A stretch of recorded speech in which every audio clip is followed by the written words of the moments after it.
Welcome to the WAN show, guys. We are finally live. Apparently, I needed to set up a stream key because I hadn't configured one before, and for some reason, my Twitch credentials were not a thing. So, we have a fantastic show for you guys, and I know I always say that, but in reality, the goal over here is that we never bring you a terrible show. We have pizza and graphics cards in this show. Yeah, we have pizza, graphics cards, special guest Steve Gatto. I don't even know what I was going for there. Special guest Steve Dotto will be joining us in about 20 minutes. He's an industry veteran when it comes to tech broadcasting, so it'll be kind of interesting to get a bit of a different perspective. We brought on a lot of YouTuber guests, but Steve actually had his own TV show back in the day, so he does radio broadcast now, so that'll be pretty cool. Of course, the big topics this week, the R9 290 launched, and the GeForce GTX780Ti launch. Those were both huge graphics card launches, equally relevant, not like some of the ones we've had over the last little while where it's like, yay, the same thing with actually the same sticker. We didn't even change the sticker. There was a lot of that went on. Yeah. We've also got Call of Duty Ghosts is apparently terrible. I can't necessarily vouch for that one way or the other. Neither of us have played it, but like, wow, the reviews. The reviews are terrible. I mean, the thing is that I think a lot of the time gamers can be harsh about things that displease them. And blow things out of proportion and blah, blah, blah. And blow things out of proportion. I mean, there was the whole thing where President Obama's Facebook was getting spammed with people being upset about Valve not running a holiday Halloween thing. And I'm kind of looking at this going like... Obama and like Volvo and all this kind of stuff. Yeah, it's like I understand your butthurt about Valve not doing a thing, but the cold hard truth is they don't have to, and President Obama doesn't care about that. So, I hope he doesn't. I hope he doesn't. Focusing on more important things. I hope Obama is focused on more important stuff. Unless like he plays Dota. Fixing all this NSA nonsense. Google actually has a couple employees that have been speaking out about the NSA. More on that in a moment. And I'll let you actually introduce a couple topics to at some point here. Or I could just keep talking. And you would never have an opportunity to say anything. Go. Well, that's usually how the streams run. Well, not usually. Just most of the time. Which could be seen as usually. You're so fired.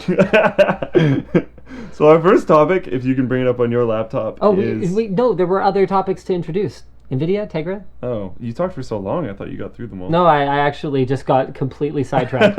Okay, so NVIDIA Tegra Note 7 is a thing, and it's an awesome thing. At I think only $200, you get a really nice IPS screen and like NVIDIA Shield capabilities to certain degrees, which is like all I really need to care about that device for it to be awesome. And the fact, I think I said that it's already $200. Yep. And Microsoft promises to better the future of PC gaming, keyword, by getting rid of Windows Live. Games for Windows Live. Yeah, which is already a huge step in the right direction. So without further ado, intro time!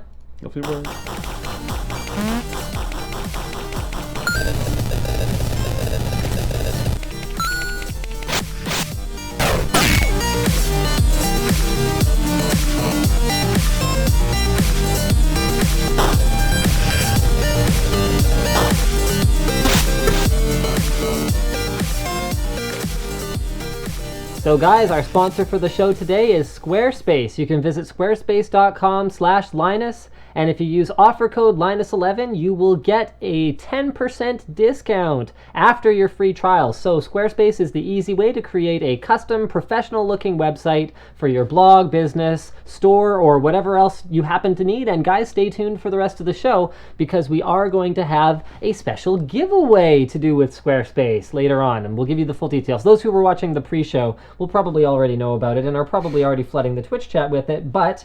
Not too much so far, but it might be a delay, so I don't know. Yeah, trust me, it'll be cool. It's going to be awesome. All right, so let's move into our first topic here. Pizza. Pizza.be/en. This is the most amazing website that I think anyone has ever seen, ever. Oh, apparently you have to reselect your language, but that's okay. So apparently manually navigating to /en doesn't actually make it English. But I'll let you explain what this is, because if you guys recall, last week on the stream, we had a pizza delivered in the middle of the stream, which was amazing, and it was from some of the guys on the forum. Thank you so much for that. But this takes it to a whole new level. So these guys have a few websites around like Europe and Scandinavia and a few other places. The pizza dot whatever. And if you go to their website, if you live there, you can put in your address and it'll show all the different options for pizza. Like all of them. that will deliver to your address. So say you live there, you can just be like, I want to try a new pizza place. My address. Oh, I have all of these options. Say you're a tourist, you can go to the website, select English, type in the address, which is possibly the only thing you know how to say in that country because it was written down for you, and you can have pizza delivered, which is sweet. I know multiple times that would have been helpful when I was visiting somewhere, could not speak the language and wanted to eat something, because that can actually be surprisingly difficult. I just wanted a pizza. I just want a pizza. So like it should be, this is the one for Belgium, and it should be this easy everywhere, but this is the only one I really know of. I think they have like a UK one and a Belgium one and a Netherlands one. I think that's it, and I just thought this was fantastic, so I wanted to share the awesomeness with everybody. All right, so we have an article up next on Eurogamer.net, so let's go ahead and fire this baby up. Xbox One launch title devs on the Xbox One power debate, because if you guys have been paying any attention to PlayStation 4 versus Xbox One, the general consensus seems to be that PS4 has something like 50% more raw horsepower in terms of producing graphical stuff, and that could amount to as much as, I think the example I saw was Tomb Raider, where they were saying around a 25% better frame rate, like 25% better performance. Yeah, there's extra headroom because the Xbox is doing all this other stuff all at the same time. Right, because guys, the hardware inside them is actually very similar. It's just the way that it's being implemented. And remember too, though, that Xbox One has all of that cloud processing that it can throw at game developers in order to potentially... But then there's certain issues with people having fast enough internet connections and all this other kind of stuff. Of course. So, I mean, the experience might be better or worse for certain people. We don't actually know how that's all going to come out yet. But anyway, the article has them quoted saying, it's less to do with the specs and more to do with what you do with those specs. So let's go ahead and have a look at sort of some of the examples of what they're doing with said specs. So, Dead Rising 3, 720p, 30 FPS. Forza Motorsport 5, 1080p, 60 FPS. Okay, that's good. That is how if you're going to call something next generation, that is how every single next generation thing should be running, because 1080p, 60 FPS ain't next generation for the PC gamers out there. No, that's like acceptable. That's like, okay, yeah, that looks all right. But I mean, the thing about something like Forza is racing games have already looked about as good as they're going to look for like 5 years. I mean, have you seen dramatically improved visuals in a racing game in the last few years compared to something like Grid? Just because everyone's making them for consoles. Well, it could look better if it's on a PC. Okay, it could look better if it's on, but there's not that much you can do. You can make the cars shinier. I mean, look at what they do in Need for Speed. It's like, add all the reflections. But you could add detail to the road. You could add detail to anyone that's watching on the side of the road. Like, the cars are highly detailed. But in theory, you're moving so fast that the detail of the dude standing there... But as you slow down at the finish line, you'll notice, like, they can make changes, Everyone works pretty hard on, like, the chick that walks between the cars and is like... waves around the thing and then, work on jiggle physics or whatever else they're going to do, because that's what apparently gamers want, according to game devs. No idea where they got that idea. So they work on certain things, but yes, they could improve the visual fidelity, but in terms of the actual racing experience, the trees already look great. The pretty good. Landscapes already look pretty good. Landscapes haven't been that demanding for a while, especially when you're going along at 250 miles an hour. But they could add more grass and stuff. They could add more grass? Really, look at what you're asking for. They could add more grass. They have to find places to improve. We've had this thing forever. When you double polygon count, it becomes less noticeable over time. Yes. Diminishing returns of noticeable improvements. So they have to find places to improve. That is somewhere that they could improve. Basically, a racing game is pretty easy to optimize for, is what we're trying to say, because short of adding more grass, there's not much that remains to be done in terms of improving the visual fidelity. So that one runs at 1080p 60 FPS. Next up, we've got Rise Son of Rome running at 900p 30 FPS. So it couldn't quite make it at 1080p. It needed 900p, which 900p upscaled to 1080p is actually not going to look that bad. And then Kinect Sports Rivals, really a Kinect game that runs at 1080p 30 FPS. Kinect Sports game, 1080p 30 FPS. So to me, I'm looking at this kind of going, okay, you can talk about how it's less to do with specs and more to do with what you do with them, but your specs are horrible.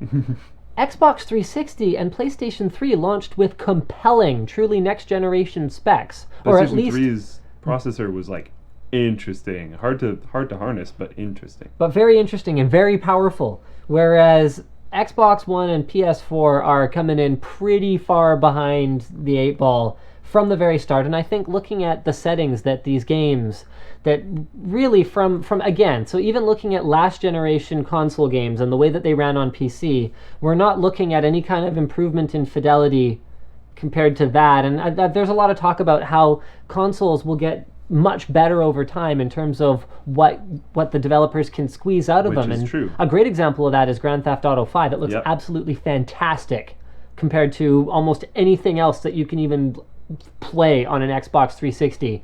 And yet the thing is, they're starting so far behind right now. Like before, they tried really hard, so they got kind of close, to be completely honest, to what a lot of people were getting on a PC experience.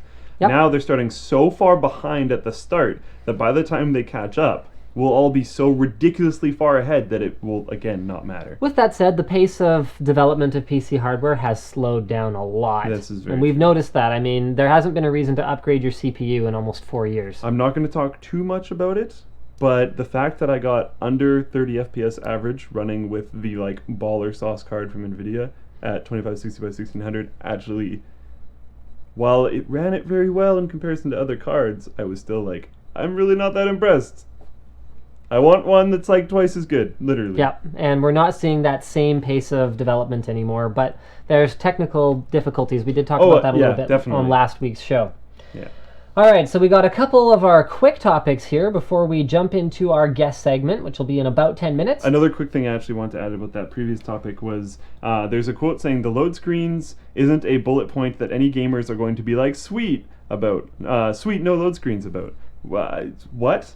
Speaking of no load screens, though, hold on. Yeah, gamers care about no load screens, Like, by the that way. was a huge thing in GTA 5. Everyone was like, yeah, big initial load screen, but then none after that, which is awesome. So speaking of load screens, the PlayStation 4 has been confirmed with a teardown. I think he's like their head of technical something or other. I can't remember. I don't think it's actually in here as a story, but it's maybe it is, maybe it isn't. Anyway, so you know what? Control F PS4, because I thought maybe it was in here. I'm not sure what you're talking about. PlayStation. Yeah, no, it's not in here. Anyway, so they did an official teardown, and what they revealed is that the 2.5-inch drive inside can be replaced with any 2.5-inch drive. I thought that's old news. Even an SSD, though. Ooh, Yes. that's interesting. So that's cool. Bye-bye, load screens. Bye-bye. See ya. That's actually really interesting. Yes. I can't wait. Modding consoles. Yes, 1 terabyte SSD in PS4. I mean, you'd be spending twice as much on that SSD as you spent on the console in the first place. But you'd be having, again, so anything that makes a console more like a PC makes it better. So I was really excited to hear about that. That's really interesting. I had actually, I hadn't heard of that. That is before. such an uncharacteristically Sony modder-friendly thing to do that I thought was incredibly cool. Probably wasn't intentional. Well, can we give them the benefit of the doubt here? Sure. Maybe, you know. I still don't really think it was intentional, but sure, I'll give them benefit of the doubt. All right, we'll give them benefit of the doubt. Rapid fire topic. All right, rapid fire topic number 1 here. Are we going to do a Twitter blitz before the guests? Yeah, guys, hit us with a few Twitter questions. We'll do a Twitter blitz in the last 5 minutes before the guest, but we have one of our rapid fire topics here. Did you know that the iPhone 2G is a collector's item? So the article here is from, no idea how to pronounce this, but tuao.com, and it was posted on the forum by Carl Iskra. And someone is trying to sell an iPhone 2G for an asking price of $2,000. There are folks asking as much as $5,000 for unopened units. I think that is a sealed new in box. Yeah, so this one's sealed new in box for $2,000. Now, let's talk about the collector mentality a little bit for a second here, because I think you and I both looked at this and went, what, are they high? Yeah.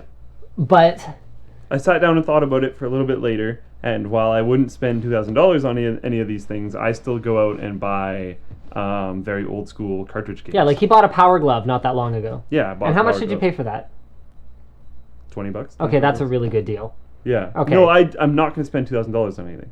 No, not 2,000, but would For you pay, okay, for $30. It was not. It was under 50. I know classic that. SNES game. Let's talk like Donkey Kong Country new in box. What's that worth to you personally? To me, I'd spend a bit on it, not $2,000. But more than it was worth when it was new. Probably. Right, because I would say, okay, new in-box Donkey Kong Country got to be worth at least a few $100, probably more. I don't know if I'd spend 'Cause it's a $200 classic. on it, but it's probably worth at I'd least probably that much. pay $100 for it. Like, I'd pay more than retail. I'd probably be somewhere around there. If you look at something like the iPhone and kind of go, okay, well, it revolutionized things. I mean, you look at how much original Apple IIs will go for.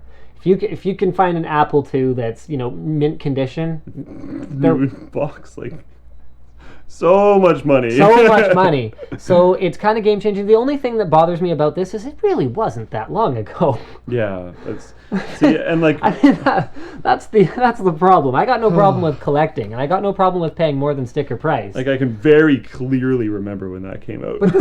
But this was like 5 years ago. I mean, like I have clothing that's older than the iPhone. I have lots of clothing that's older Most than the of my clothing is older than the Me iPhone. too. That's funny.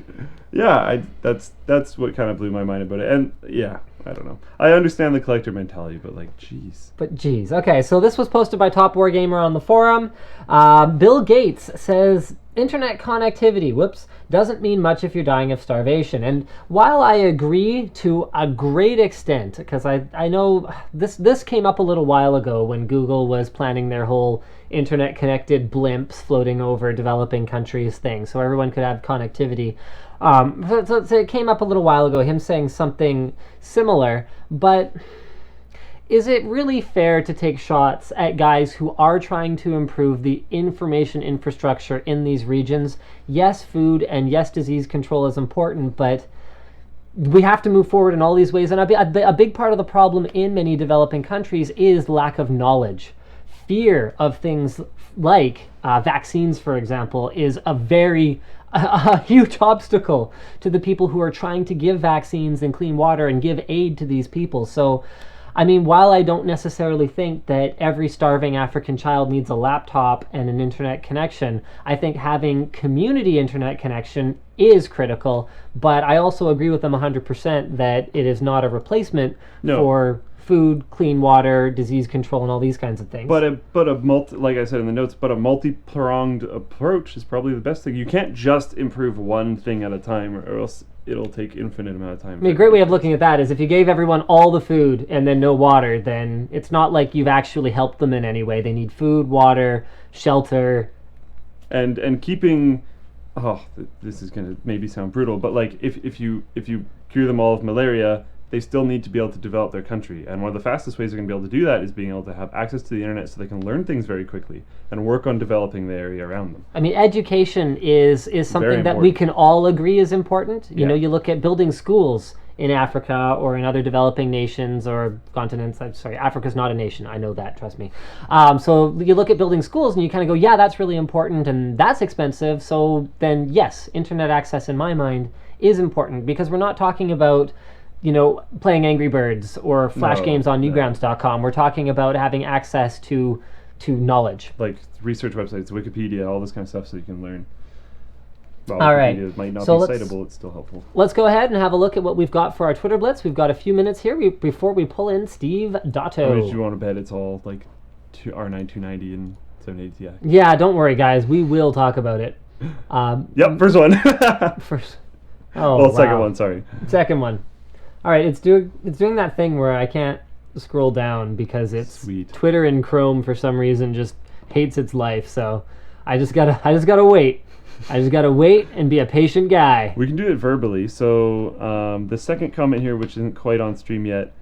Page unresponsiveness. Genius. Now I can't read it. There we go. All right. Oh, wow. Did it go past? Oh. Okay, here we go. Christopher, go. Worth the wait for the 800 series in your personal opinion, or splurge for the 780 Ti, which may lose its value soon? That really depends on how you want to see things. I'm probably going to be waiting for the 800 series just because I'm interested in the new architecture, but the 780 Ti is a beast machine, so I don't know. This kind of stuff, like, it's always impossible because if you just wait for everything, you could just be waiting for everything forever because things are released so quickly. So wow. Yeah. Twitter is being worse than usual. It's like actually a problem. Oh, here we go. Okay. H220, still the best AIO cooler, or is there something else? I believe there's a triple model, but other than that, yeah, it's still about as good as it gets for a dual model. I like the old unboxing intro. Cool. Do you think it's going to be long until AMD comes out with a solution like G-Sync? They haven't talked about it at all, so no idea, but I really hope that they either license G-Sync or come up with their own competing solution. Preferably, I would like to see everyone using the same thing, and there'll be a little bit more about this later when we talk about Mantle versus G-Sync versus PhysX, and how I really feel it's unfair to the gamer that when they buy a game, they actually can't have the complete experience no matter what hardware they have. Yeah. Without having like 2 PCs and then sitting and playing the game side by side at each of them. Well, here I can see the physics effects. Take one step and then like slide over and take another step. Here I get true audio for better immersion. Like we're you know what? You could have if you played the whoa yeah a display that takes 2 inputs, so you could actually overlay. Oh, and it wouldn't work. Trust me, we like know. Keyboard mapping, so you can play on 2 different machines at the same time, and then the true audio, so you have your headphones plugged into the one. Yeah. Best photo editing monitor for $200 to $300. Check out the Asus ProArt series. Although, frankly, for actual real color work, especially if you're doing any printing, sorry, man. 10-bit. Which case in the $100 to $140 range should I get? I'm using an H100 and planning to get a custom loop in the future. You can get an R4 for in there. Yeah, or Arc MIDI R2 would be a good choice if you're going custom water cooling. The PS3 since day one had a replaceable hard drive that could be easily swapped. Well, there you go. Great. So the PS4 continues that proud tradition, and apparently the PS3 one could be an SSD as well. So there you go. Didn't know that. Wasn't super into consoles. Yeah, it is what it is. 3 must-have free games and 3 must-have paid games. Okay. I think that was a question. What are 3 of each? Okay. What do you think about the new YouTube comments? Oh, trust me, we'll be talking about that actually with our guest here in a moment. First time watching from the UK. Just got a K70 with Browns after watching your unboxing. Nice. So good job. Probably like the majority of our views on that if you watched it 35,000 times. How's an A10 6800K with Radeon? Doesn't matter for Crossfire. No Crossfire. Do not run an APU with a graphics card. Okay, let that sink in for a minute. Buy an APU that doesn't have as good of an onboard graphics card and buy a better graphics card. Pick up a 7770. There's no excuse for not just saving $30 on the APU. So the 6790K I think is coming in a couple weeks. Grab one of those, grab a 7770, boom. Same price, much better performance. I really never recommend APU Crossfire yet. Who are you guys rooting for in WCS Finals? I'll let you field that. I don't even know who's playing. I don't follow pro gaming at all. Time with benching lately. I haven't been able to Oh yeah, he's hardly slept this week. Yeah. From the UK, I want to get an R9 290, but NVIDIA GTX780 is tempting because of shadow play. What to get? Is it worth the money? Well, if you were planning to have a dedicated capture PC, or you were planning to buy an additional capture card device, then the 780 starts to really show its value. With that in mind, Shadowplay doesn't work with everything. No OpenGL support. There was something else that was critical. Minecraft. Doesn't support actually live streaming to Twitch yet. Like, it's not quite there yet. So, if you can wait a little bit longer, then great. We had some audio issues with it, but I don't know if that's going to be a thing. I have no idea. Fix it. It's in beta right now. And we were using beta drivers. We're using beta drivers. Pre-release drivers for the graphics card. With beta Shadowplay. With beta Shadowplay, so we don't know. So, all right. Yeah. So let's call that it for that particular Twitter Blitz, and let's bring on our guest, Steve. We are bringing you in now. Welcome to the show. How are you, Steve? I'm doing great. How are you guys? We are fantastic. So we've got a few great topics to discuss, but I'd like to start with having you just introduce yourself to the audience if they haven't already heard of you, and tell us about where they can find you and what you're all about. Well, for 15 years I hosted and produced Dotto Tech, which was a nationally syndicated TV show here in Canada, so all of your international viewers are probably going, who the heck is that? And that's fair enough, but most of the Canadian viewers or listeners should know who I am. So it was a how-to computer show back in the day, when we showed people how to upgrade their modems from 14.4 to 28.8. It was awesome stuff. And we did that for a good long time, and then stopped doing it a few years back, and I've kind of shifted my emphasis now to online. I've got a small, by your standard, YouTube channel. I still do my how-to stuff, and a radio show that we produce each week. And I do a lot of public speaking, talk about the social impact of technology and that kind of stuff. So they can find me at dottotech.com or at YouTube/dottotech. All right, now I've got a Dottotech Season 5 episode here that I'm going to go ahead and pull up. Hold on a second. Let me just. Oh, I feel yeah. like I've been punked. Oh, this is great. Hold on. You guys are going to love this. Okay, here we go.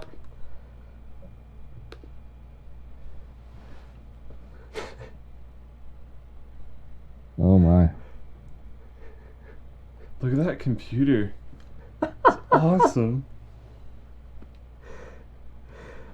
All right, Steve. I'm not gonna make you suffer too much. I hate watching old stuff of myself as much as anyone does. Oh, we lost sound when you did that, unfortunately. Oh, unfortunately, It was fresh. they lost sound. Okay, well, guys, it's epic. It's epic. But let's start with talking about some of the ways that new media has changed the way that you've seen interaction with audiences and changed the way that you used to do things. I mean, for one thing, the equipment required and the expense has decreased significantly since you first started up.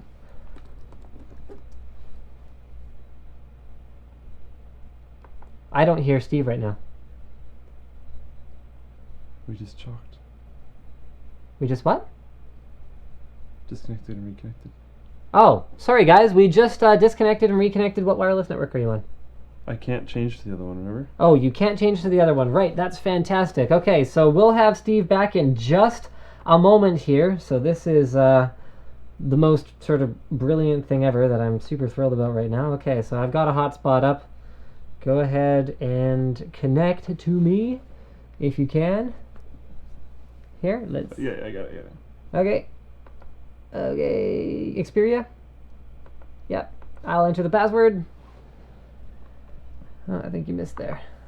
Misclick, connect, I knew that one. Oh, you have that memorized? Yeah. Wow, okay, I'm surprised. Alright, so once we get connected here, we should be good to go. I think the stream actually went down for a little bit too. Nope, we haven't dropped any frames. Okay, cool. So in theory, we are still completely streaming, 100%. Everything is streaming. We just need to get Steve back on here. Need to actually be on the internet on the laptop, which would be super helpful. Wait, what? Portable hotspot, blah, blah, blah, blah, blah, blah, blah, blah, discoverable, power safe. Linus portable hotspot tips. No internet access on the portable hotspot? You have to be kidding me. Linus mobile configuration tips.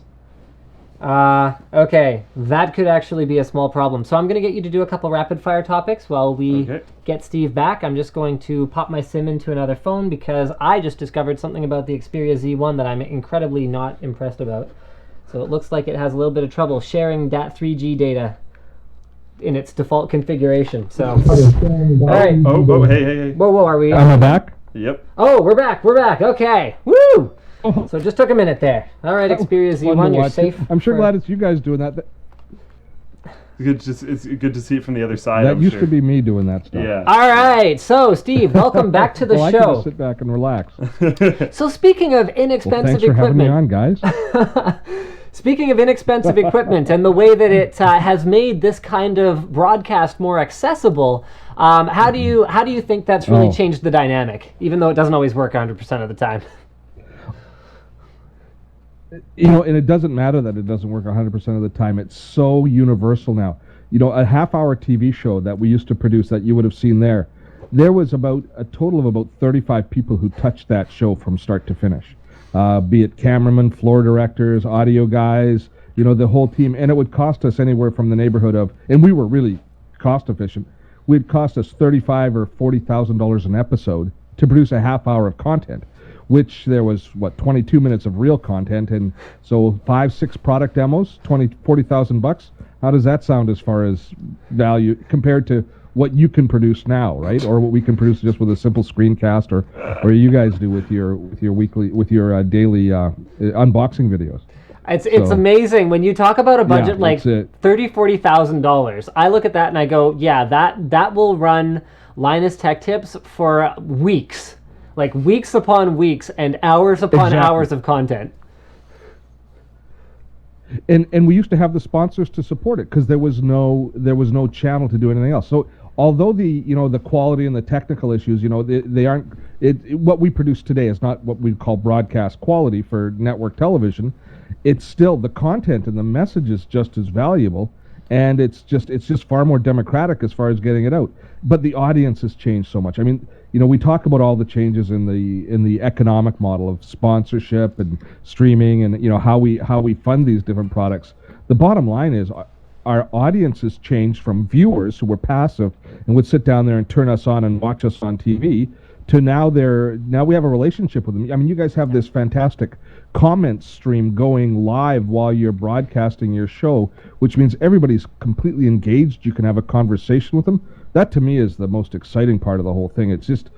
There's just extra layers of dynamics that really go far beyond whatever we lose as far as the odd technical glitch or the fact that the audio isn't quite as good as it used to be. So did you guys record an entire season of Dotto Tech at a time and then just have to kind of sit there and wait to figure out if anyone even liked it and then back to the drawing board for the next season? Oh, why would we care if people liked it or not? It's if the sponsors liked it. That was what counted. Being a little bit crass there, but the bottom line was that was my customer. It was Microsoft and it was Symantec and it was Adobe. That was my customer. Now I did a good job of paying attention to what the viewers liked, but that was a luxury. That wasn't the essential part of the business.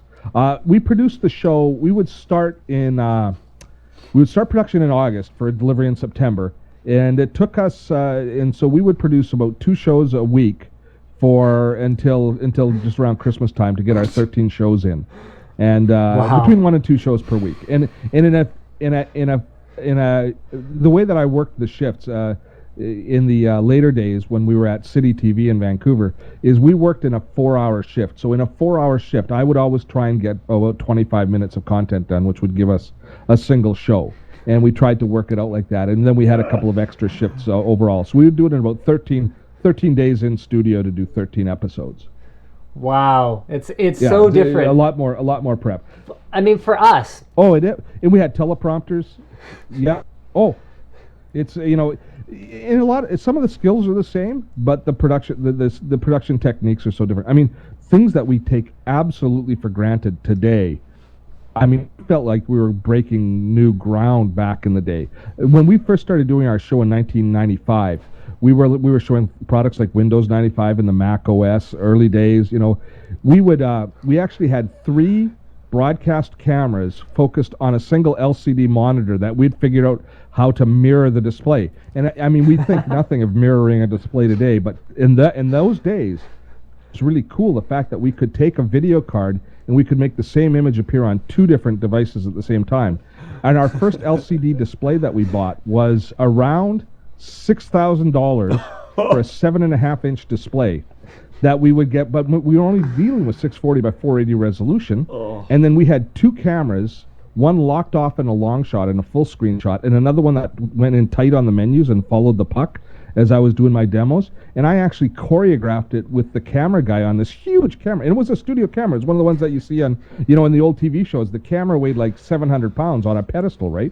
And he would actually move in and dolly around on the screen. You just use moving that huge camera, just a microscopic amount to follow me in a close-up on the screen as I was showing a drop-down menu to show how to save a file or change a font. But that was what differentiated our show from the others, is that you could see the screens. And remember, then we were in standard definition television. This was all going out into standard definition with, really low resolution out to screens. There was probably people watching on black and white TVs. I'm not sure, but it could have been. And at any rate, for us, that attention to detail and explanation, that was one of the things that set our show apart and gave us the legs to last for 15 years. Right. So now it's completely different because If we don't pump out one every single day. No. yeah, we have to pump content, and the other thing is we can't really give much thought at all to what our sponsors think about things. I mean, some of our sponsors are guys like Corsair, Intel, AMD is actually, we're going to start rolling ads for them starting in probably about a week or two, and that doesn't mean that our show can't contain criticisms of these guys, because it absolutely has to. The audience has gotten so savvy, and they've got the ability to interact with you so quickly and interact with each other so well that if you were to say something that, for whatever reason isn't true or somehow misleads them or, blows sunshine up a sponsor's butt, you will get destroyed immediately. Yep. It's like game over for you. The content creators have a completely different approach to how they interact with their audiences. And when you go back 20 years, the world was not, we didn't have that dialogue. That's where that audience dialogue, it creates much more accountability. But in those days, we weren't quite the men world, but I would go to my sponsors, 3, 4, 5 months before we taped the shows, and we would be discussing what stories they wanted to have promoted. So I would know their product map, a year in advance, and I'd be under NDA for them as far as what products were coming down the pipe. And I had to deal with them. I mean, the thing is that we established, one thing I'm proud of is we established a lot of credibility in the space, which I still maintain today. Right. But a part of that credibility came from, there was times when I had honest conversations with sponsors and saying, I don't like this product. I can't tell a good story about it. I don't feel right about it. And they always said, yeah, we get it. And they didn't want to undermine the credibility of our product. So even though we were definitely bought and paid for, I made sure that I didn't do reviews, but instead I showed how the technology fit in our lives, so I could always add value to the technology that way. And that's how we kind of skirted around that issue. I in some ways that was, it was nice to have just that one customer that I had to keep happy back in the day. And so, but in a lot of ways, I think what you guys are doing is just as challenging now, because you can make an honest mistake. You can think something's cool, or you can not fact check as well as you probably should, but how can you when you're producing 5 or 6 shows a week, and then make a little mistake, and all of a sudden, between the Twitter sphere and everything else, it gets completely blown out of proportion, and you're all of a sudden playing defense in an area where you've got some people that like you, some people that don't like you, a lot of people that are jealous of you, and they're just looking for weakness to come after you. So you've got some really incredible challenges as well. It's a lot of fun, though. One thing actually that I noticed, he said he coordinates with sponsors like 4 or 5 months beforehand. Like Linus coordinates with sponsors sometimes like 4 or 5 hours beforehand. It's like, oh, there's a WAN show coming. Yeah. You want to get on that sponsorship? I mean, nice. we'll receive a new product. Yeah. We'll receive our briefing, if we're lucky, a week before it launches. Yeah, that's lucky. And then we'll have the product in hand with software that makes it work, like maybe 3 or 4 days beforehand. Sometimes we'll get a driver a day before it releases.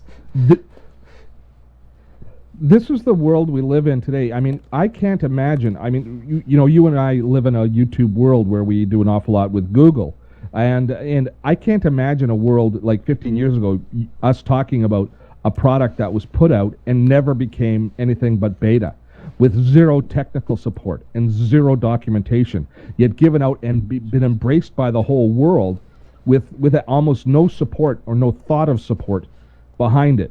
And I mean, that's one of the most profound changes that we see is, the web delivery of tools like Gmail or like YouTube. I mean, trying to figure out things on YouTube to how to do anything that's of a technical nature, it's just a voyage of discovery for each of us.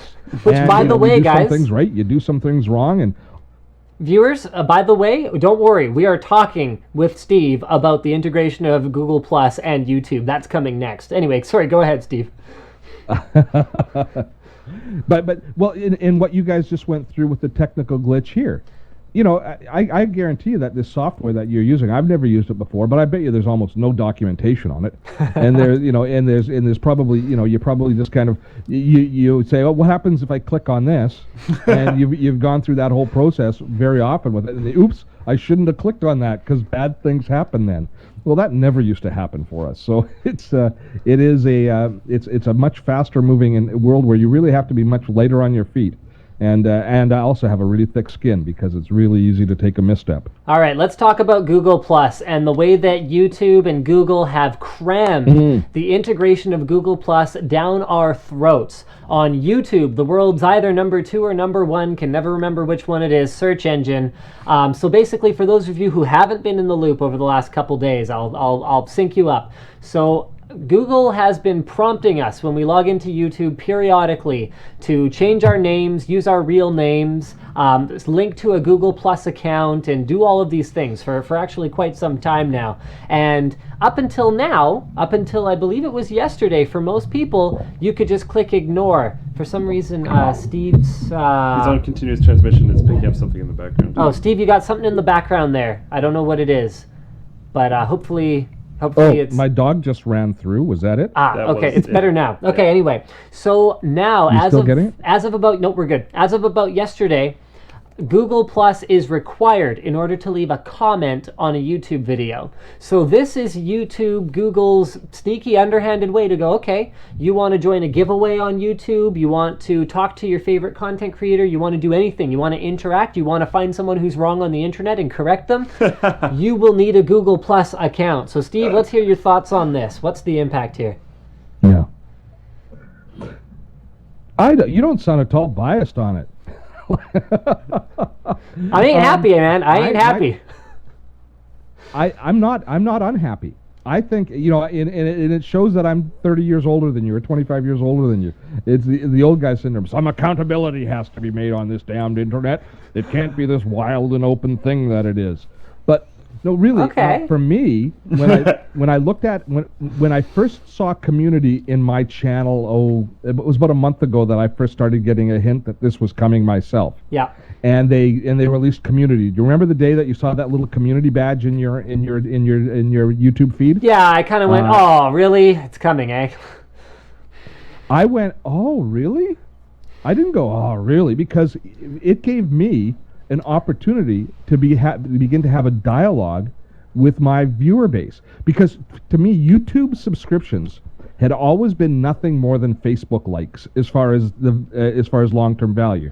Because I couldn't really talk to the people who were subscribing to my YouTube channel. I could deliver video to them, but really the relationship was no different than what I had with viewers on TV. I didn't have a real good, they could post occasionally online, but I didn't really know them. And there wasn't an active conversation in my channel. Now my experience might be a little different than yours.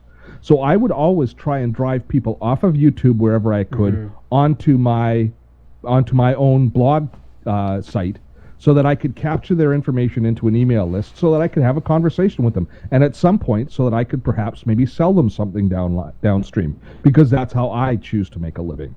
So this opportunity all of a sudden to see their real Google Plus profile, to have a name attached, to be able to include them in a circle, and now to be able to start to have a conversation with them in this channel, that to me was really exciting. And it more than anything else, I didn't think this was an insult to the people, to the people's privacy who were, subscribing to our channel or chatting.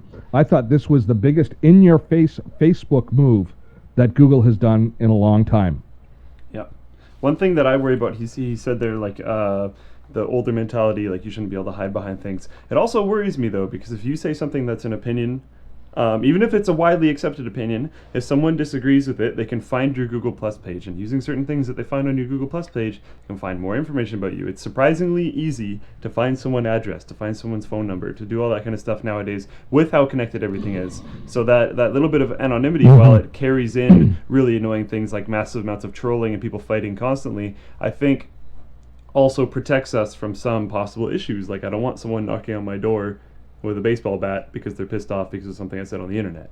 Yeah, I mean, and the other thing too for me is it's not necessarily about people who disagree with unreasonable stuff. Like if you were to come out and say, all sheep need to die and we should kill all the sheep, or something along those lines. I'm sorry, New Zealand. And someone in your country, or someone in another country disagree or agrees with you, but in their country that's not a widely held opinion. And even though maybe, or even if you had a perfectly reasonable opinion, like, t-shirts that are made out of cotton are great, but if in some country a t-shirt made out of cotton is illegal, and someone there agrees with you, and then all of a sudden they're Steve, being can you say something real persecuted. quick? I'm sorry? If he says something, it constantly picks something up in the background. Oh. If he says something, it autocorrects to where his voice is, and then he doesn't pick up. Oh yeah, I think your mic's automatically adjusting gain. So when you don't say anything for a while, it just tries to find you. So it raises the levels. So okay, so what about the privacy that does need to be protected? Do you want me to just hum in the background lightly? That sounds wonderful. There's that's I hadn't thought about it from that perspective, to be honest. You guys have brought a different aspect into focus, and to be, if from Google's perspective, if I was to speak for them, I don't think that they care.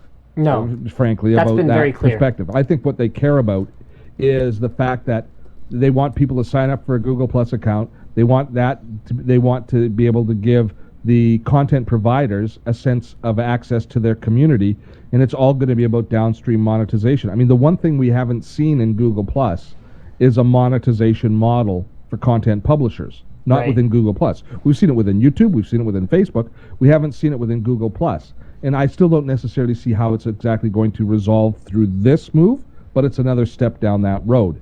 And so I imagine that the community I imagine that the reason that they've done it now is YouTube is so powerful and so strong. I can't imagine a startup network competing with it very easily right now, and that's probably a part of their game plan. Is they wanted to push this out at a time when it was going to be difficult for somebody to have an option, because really at the end of the day, what are our options? What is the consumer's option, and what is our, as a content provider's option? Are you going to start pushing through Vimeo and say, I can turn Vimeo into, are you going to reach your 500,000 subscribers through Vimeo? No, we are tied at the hip to these guys now. Yep, and that's one of the reasons that I object so much to the Google Plus integration, because up until now, I have had a choice how I want to engage with my viewers. I have been able to say, I want to engage with you on Twitter, or I've been able to say, I want to engage with you by email. Steve, quick, say something. Yes, I'm going to talk right now. Good. Okay. I've been able to engage with them. Do you want me to adjust the settings here on this at all? Let's not worry about it for now. Let's sort of get through here. Yeah. But okay, so I've been able to choose how I want to engage with them on my own website, on Twitter, whatever else, and my viewers have been able to choose how they want to engage with me. And what YouTube and Google are doing is they're taking the choice away from us. I think, can you hear me still? Yep, oh yeah. Because I just adjusted one thing. Is that still working? Yep. Yeah, you're good. Good, I set up push to talk, I think. Okay. It'll be interesting to see if, based on backlash, if there is an opt-out provision for any sort of individual, any of their channel partners, because where that's going to come from and what Google will eventually listen to is not to the great unwashed Google Plus users. They're going to listen to the content providers that they're making money from. So the people like yourself who have a channel, who are providing the content and providing the eyeballs into Google, into YouTube that Google so desires. So the pushback from you guys and from us, and whether or not we ask for an opt-out option for our channels, or if they're going to come up with a different a privacy channel. They've incorporated privacy into Chrome. You can browse the web in private. Yeah, that's true. So they understand. They've got the ability to create privacy layers, and they obviously understand those issues. So it's gonna, as is always the case with Google. I mean, the way that they do things is they put it out there, float it, listen to what's happening, and then react to what the reaction of the marketplace is. They're very different from the old school companies, the Apples and the Microsoft, that tell you the way that you should be doing things. They're very reactive. They'll put it out, float it for a little while, see what happens, because they can pull it. They could pull it. It wouldn't shock me if in 3 months from now it was pulled back and we didn't see it again for another 3 months after that, and it came back in another form. I would be very surprised if they do that, because particularly on YouTube, they have taken quite a we're going to put it out there and you're going to like it approach. And they listen to even content creators my size. So I think in terms of sheer subscriber base, I'm around number 1,300 on the YouTubes, which is pretty darn respectable. and yet I have absolutely no voice. I have no contact with anyone at Google or YouTube, and I am basically completely ignored. I will either like it or I will leave, and I will suffer because of the way, again, I am tied to the hip to Google. So we see this happening even more now, though, with the closed garden that they have on the mobile side, and with the basically closed garden that they have on YouTube now. Like they're beginning to just ignore all and tread forward, and it's not their previous mentality. And I don't know how it's going to turn out for them. So I'll see how that goes, but in the meantime, I'd like to shift gears over to one of my favorite topics, which is Microsoft and chat clients and how they are absolutely destroying Skype. What are they doing? Oh, they scared the heck out of me this last couple of weeks with this ill-conceived concept that we're going to eliminate the ability to be able to record from within Skype. Now, I don't know, I don't know how often you use that feature, but I record many of my radio interviews. Most of my radio interviews I record from my home studio where I am right now using Skype and call recorder. So all of a sudden having to look at some other option was just ridiculous. You know what it seems? It seems they are bound and determined to make Google Talk and to make Facebook Chat the preferred avenues of talk of chat. They seem to like those. They seem to like those platforms a lot. Yes, they certainly.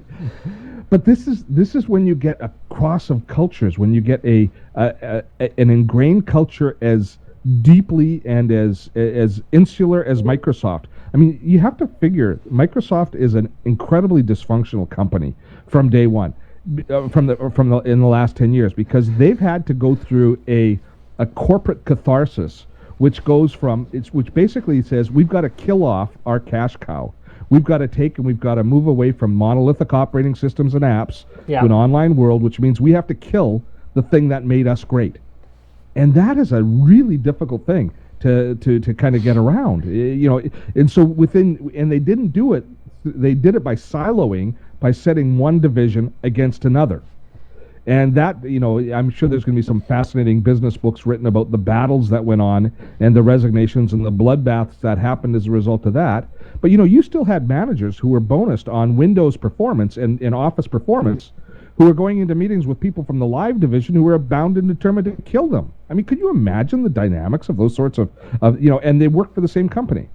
So that company then, when you set that against that company acquiring a loosey-goosey group like Skype, who just kind of, it's like it's almost like the product was built while they were stoned, right? I mean, we're going to do this, we're going to do that, we're not going to make it easy for anybody to find anything, but it's going to do this, and all of a sudden everybody's talking and we all love each other. Let's hug, and so you got this integration of Skype now coming into this entity that is Microsoft. And it's no surprise that it's I can't say the word, but it's no surprise that it's clustered. So, yeah, and I think we're seeing the result. We're seeing straight-laced managers being inserted, starting to institute command and control, and the result is we just see a company. We see a what was a not necessarily a great product, but a great integration starting to circle the drain a little bit. I mean, thank God for the baby boomers coming online and the old people, because they love Skype. And they haven't quite figured out the Google thing yet, so that's what's keeping them going right now. I mean, the thing about Skype for us is, you asked how often we use the recording feature. Not at all. We can't use Skype. In fact, I think you did want to call in today with Skype, and I'll explain why we can't use it. It's because there's an exploit in Skype that allows anyone who knows your Skype ID or the Skype ID of someone you're talking to, and then can therefore find out your Skype ID, can actually perform a DDoS attack on your IP address, making it so that we were losing our streams. In the middle of our streams, we were getting DDoSed because of a Skype exploit when we were using Skype. So we have a zero Skype policy as a company now. There is no Skype. No Skype is to be used anywhere in this building. And so your issues with it are of a pure technical nature. The fact that they haven't got their act together as a trusted provider. I mean, MSN was a better framework than Skype for our purposes. And we're talking technology that's, I was in high school, so we're talking technology that's over 10 years old at this point. Wow. That's interesting. I have to say, just on it as a complete aside, I was watching the live stream before we came on, and I was blown away by the quality of the live stream. For all of the little issues we have in the back end of making this thing work, my gosh, that's a nice clean feed that's coming through on your guys' stuff. That's pretty cool. Thank you. We've spent a lot of time improving it over the last quite a while. All right, now we have one more topic for Steve before he goes, and guys, stay tuned because you are about to. Steve, keep an eye on the chat thing there because this is going to be kind of hilarious. Steve has the least popular opinion on the entire internet about the Xbox One and Microsoft's move backpedaling from making it an entertainment system and going, okay, no, we're focused on gaming. So Steve, ridiculous. You wish they had gone forward with this. Give me the baby boomers perspective compared to the younger gaming audience, which is what we typically cater to. Let's hear it. And guys, just hear him out, okay? Here we go. Well, it's I think the new Xbox is a phenomenal piece of technology, and it's not a gaming box. It does gaming, but it's the hub of a home entertainment system. If Microsoft wants to own the living room and own the core of the entertainment hub in the households, they had to take this product and they had to position it first and foremost as your entertainment center.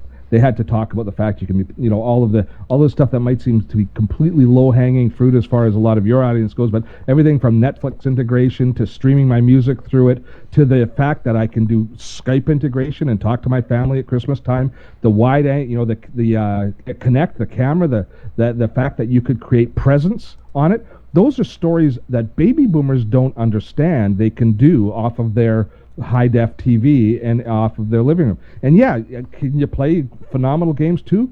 Yes, you can, but most people over 50 aren't that concerned about playing those games. We're concerned about the community, the programming, the conversational aspects. Xbox is going to sell to gamers. It's a great box that's going to sell to gamers. You guys are going to gobble it up and you're going to dissect it and you're going to talk about the nuances of I got 8 more, it's 18% faster playing Call of Duty 74 Space Blaster Edition, and you've got all of those. You guys are going to discuss those things, and it's going to sell to that market. That's not the market they have to worry about. If they want to grow, if they want to really become the dominant player in the marketplace, they had to reach out to me. They had to reach out to my marketplace and tell me, because I think I should have it in my living room, whether or not I ever want to play a game on it. And if I do decide to play a game on it, great, but it does so many other things. The living room is a quagmire of pieces of crap, all that talk to each other or don't talk to each other. Streaming, Netflix streaming through, I laugh now because when I was a kid, my dad would holler, "Who flushed the toilet?" every time he was in the shower because the cold water would, the hot water would scald him all of a sudden. And now it's, who's uploading a file because the Netflix stops in the living room. We just don't get it. We need one system that we can have in place that feeds our entertainment complex, our personal entertainment complex. And Xbox should have been that. That's what they should have led with. There. So here now they hammer me. Yeah, we'll let the hate flow and I think the hate might keep flowing because there are a couple things you said that I actually do agree with. Xbox One was going to be a gaming console regardless. It was going to run games, all of those things. But I think they had to be a little bit more careful about, and while they had to be a little bit more careful about the branding, and they shouldn't have necessarily made their live internet stream that all the gamers were going to be watching and not their parents. Well, they shouldn't have made that all about the home entertainment system. They should have done some of their other marketing about the home entertainment aspect. So, for example, if they were to do a print ad, that should be about the home entertainment system. They should have marketed... because we read magazines? Because the older people are going to actually read print, whereas the younger people won't. Yes. And looking at it from my mom's perspective, if she were to buy one entertainment device for the family, she would buy the one that seems to do things that she wants. But why not release Xbox GT, like Xbox One GT and Xbox One HT? Because that complicates things. Gaming. The idea is you want to build a platform. I agree with you. But if you're building a platform that works for everything, it's not going to be as good at doing all of those things. But that's life. Which is already you have a notified cell by how phone? much slower it is. Do you have a cell phone? Does it have a camera on it? Yeah. Well, there you go. I mean, that's the But future. your argument is completely invalid because it sucks at gaming. We figured that out. They've been using footage from a PS4 to show off Xbox One games. And that's true, but that is because It's Sony has clearly insignificant. Sony's implementation of the same hardware is better. Yes. That's all that happens. Because they're here. diverting so much of the Xbox One to be able to do other things. So while Microsoft may have jumped the gun on this, and while it might not work, I do agree. The thing I agree with that Steve said is that they had to try. Because the thing that we've talked about before is can you actually mute Steve? Because I'm going to talk for a bit here, and the hiss is coming. The thing that I agree with is that Microsoft had to try this, and the reason for that is because what you and I already agree about is this is probably the last generation of dedicated console hardware. So what the game is now is who can build the platform that other devices will run on in the future. Well. But you have to build, like, the platform has to be a software ecosystem that people buy into. It has to be Xbox Marketplace. It has to be Skype. It has to be this. It has to be that. You have to get that box in there under the guise of being a gaming machine. You have to get people used to using it, and then you have to integrate it with something else. And all of that could have been fine. But they could have released 2 versions. They could have released 2 modes. You could go into like home theater mode and then it enables all these things, or if you go into gaming mode, it disables all these things. Yeah, but they have constant connectivity for everything. Here's the problem: is that won't appeal to my mom. She can't figure out how to change the mode on anything. So have it in home theater mode stock. Even or have a giant button on a TV The kids will come along and they'll play a game and they'll forget. You are not understanding older people. I understand my mom. I know your mom is an exception. If it comes with a TV clicker, which it doesn't. If it did, and there was a giant green Xbox button in the middle. Yes. That said, like, mode.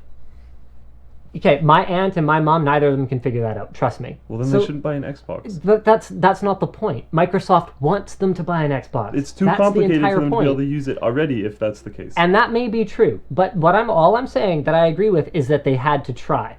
They had to try because Sony has every opportunity. Their implementation of it then failed. Well, okay, aside from that, I'm not saying it didn't fail. I'm saying they had to try because Sony has an opportunity, because they own actual TV manufacturing, to integrate into a TV later. So they tried and they reverted. So is that bad? They tried and they reverted? They tried and failed and reverted. They didn't try and succeed. That is then a failure. So we can agree it's a failure, but I think they had to try. That's all I'm trying to say. I'm okay with them trying. They just really sucked at trying. Okay. I'm gonna unmute. So bring back Steve, and I'm bleeding here. Old fat guy's wrong. The one guy I'm hoping he friends me on Facebook and comes over. The guy that keeps saying fart, because I want to be his friend. I think that you muting me basically undermined any credibility that I had. They seem to think that was a big thing. And don't swear, please don't swear, boys.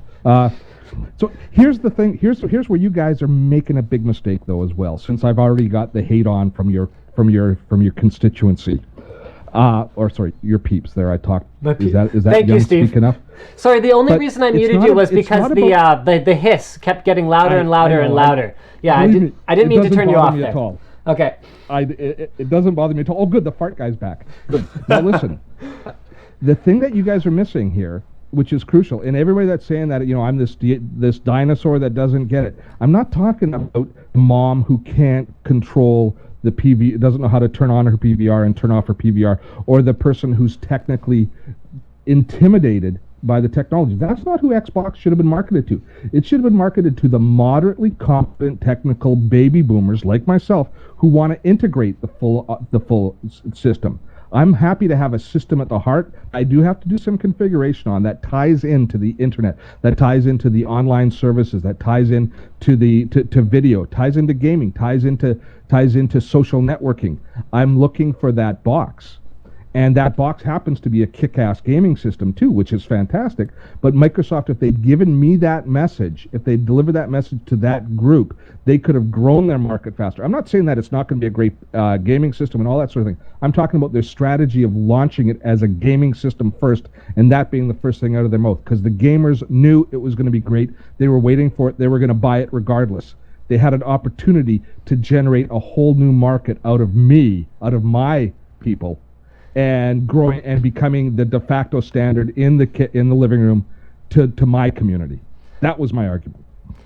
All right, well, guys, I think we're gonna probably sort of move on to our next topic. I just realized it's 5:45 already. Steve, we've kept you for a full extra 15 minutes, but thank you again for joining us on the show. 8 of those I was on mute, though. Let's face it. Sorry, man. So it was a pleasure. Want to just do sort of let them know where they can find you in the meantime, and more importantly, maybe where their parents can find you and get some tips on technology. I'm not sure we should be giving out any of my information anymore now, looking at the feed here. But yeah, dottotech.com. By all means, drop by, and I'm at Dottotech on Twitter, so I'm sure my clout score is going to go up with all of the mentions. They don't look for whether they're positive comments or not. But it's been a pleasure, guys. One last kind of personal thing. Sure. Is when I met you first, Linus, I kind of looked at you and I said, that was me 20 years ago, what you're doing now. I think I kind of broke ground in network television and getting technology on network television 20 years ago, and I was very proud of the fact that I had a team that I relied on, and we just basically read what was happening in the marketplace, we worked within it and moved the ball downfield. Well, you've picked up that ball and you've carried it way downfield, and I congratulate you. I think you're doing a great job, and thanks for having me on. It's been an honor. Thank you very much. Thanks. All right. Thanks, Steve. All right, now I'm gonna address one thing, sort of here now that our guest segment is over, and that is how Microsoft could have pulled this off, because there was no need for them to backpedal on the entertainment system messaging if they had delivered a couple of things. Yep. Number one is if they hadn't pissed off the gamers. Yep. If they hadn't said, look, yeah, you're going to need online account this, you're going to need this, you're going to need that, because I don't even disagree that online downloading of games and online registration of games is a bad thing, but you should have been able to sell them to other people and re-gift them through the online system rather than necessarily relying on a disc to gift things and all of that noise. So they could have succeeded if they didn't piss off the gamers, and they still could have delivered all of this messaging about TV and PVR and Skype and all that stuff. Number two is the Xbox One had to be slightly better, hardware-wise, than the PS4. It is not like the technology from AMD didn't exist, okay? Throughout the entire development life cycle of the Xbox One, Microsoft could have gone, oh, AMD, okay, that's what you're showing us? No, we want double that.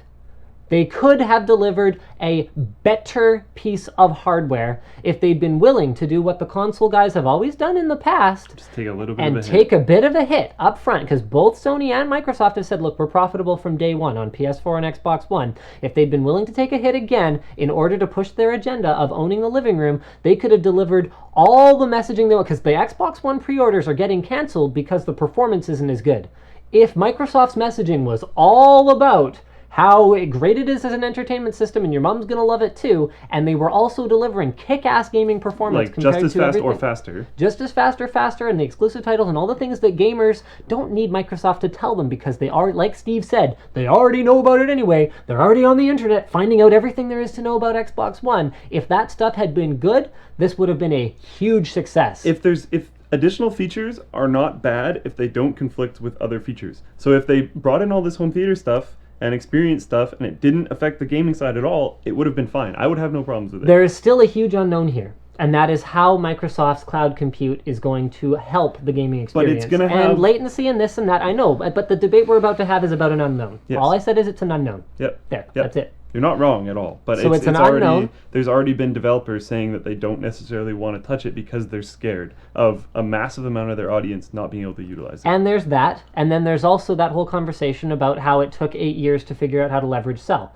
Maybe it takes 8 years before the infrastructure, blah, blah, blah, blah, leveraging this, Yeah. and maybe 4 years in, Xbox One absolutely smokes PS4. Who knows? Because of that infrastructure. We don't know, it's an unknown, but Microsoft had an opportunity to just put a better piece of hardware in your living room, and I think things could have gone very differently. Yep, definitely. If they put enough beef behind it to actually support the system that they wanted to release, it would have been fine. No one could really complain when saying, oh, well, the Xbox One is considerably faster, so it can support all these different systems, and it's still better at gaming. Then they could also justify their higher price tag. All right, let's talk about things that are legitimately better at gaming. Moving on to, actually, no, first let's talk about our sponsor, Squarespace. So, guys, you can visit squarespace.com/ I almost forgot to. I tried to do the sponsor after the guest segment. You can visit squarespace.com and use offer code Linus11. So that is Linus11 for November. And you can get your free trial of Squarespace, which is the easy way. They have tons of templates. I think they're up to over 24 templates now for different websites that you can create, whether it's a store or a blog or just any kind of information about you. You just want to create a site dedicated to being a brony. Go for it. You can do that on Squarespace. It is very straightforward. They take care of all the hosting for you. It's completely dynamic. So if I were to head over to, or if you were to go to linusmediagroup.com, that is a Squarespace driven site. We've tried hammering it during the stream. It doesn't go down because, like I said, it's dynamic. If you buy an entire year subscription, they actually throw in a domain for you, and that 10% off is for a subscription, but you also get a free trial. So speaking of free trial, Squarespace reached out to me and they said, hey, Linus, we wanted to correct you from last week because you didn't know how much Squarespace costs per month. It's $8. And I was like, oh, thank you for that. Sorry. How much should we? I think I said like $10 or something like that. So it's only $8 anyway.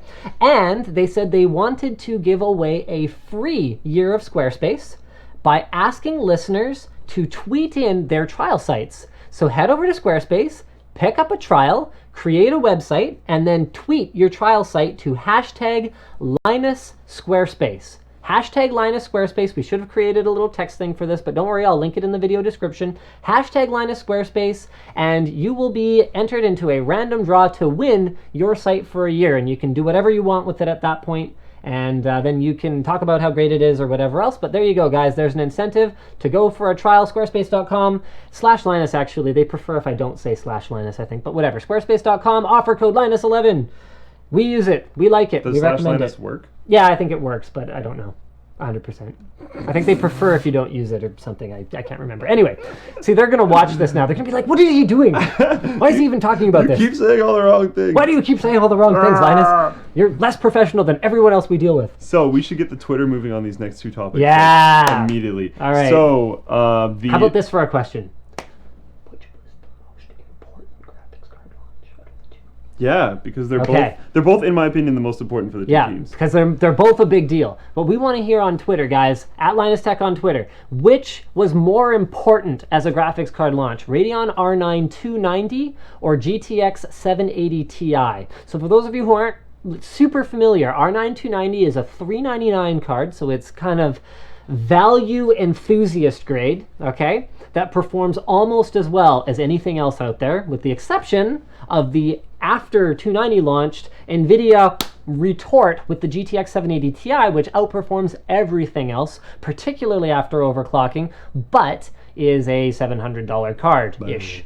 So it's very, very expensive, but it's now the king. It's the reigning champion for a single GPU card. So we want to hear what is more important while we take a little bit of time to discuss them. So Radeon R9 290, it blew me away.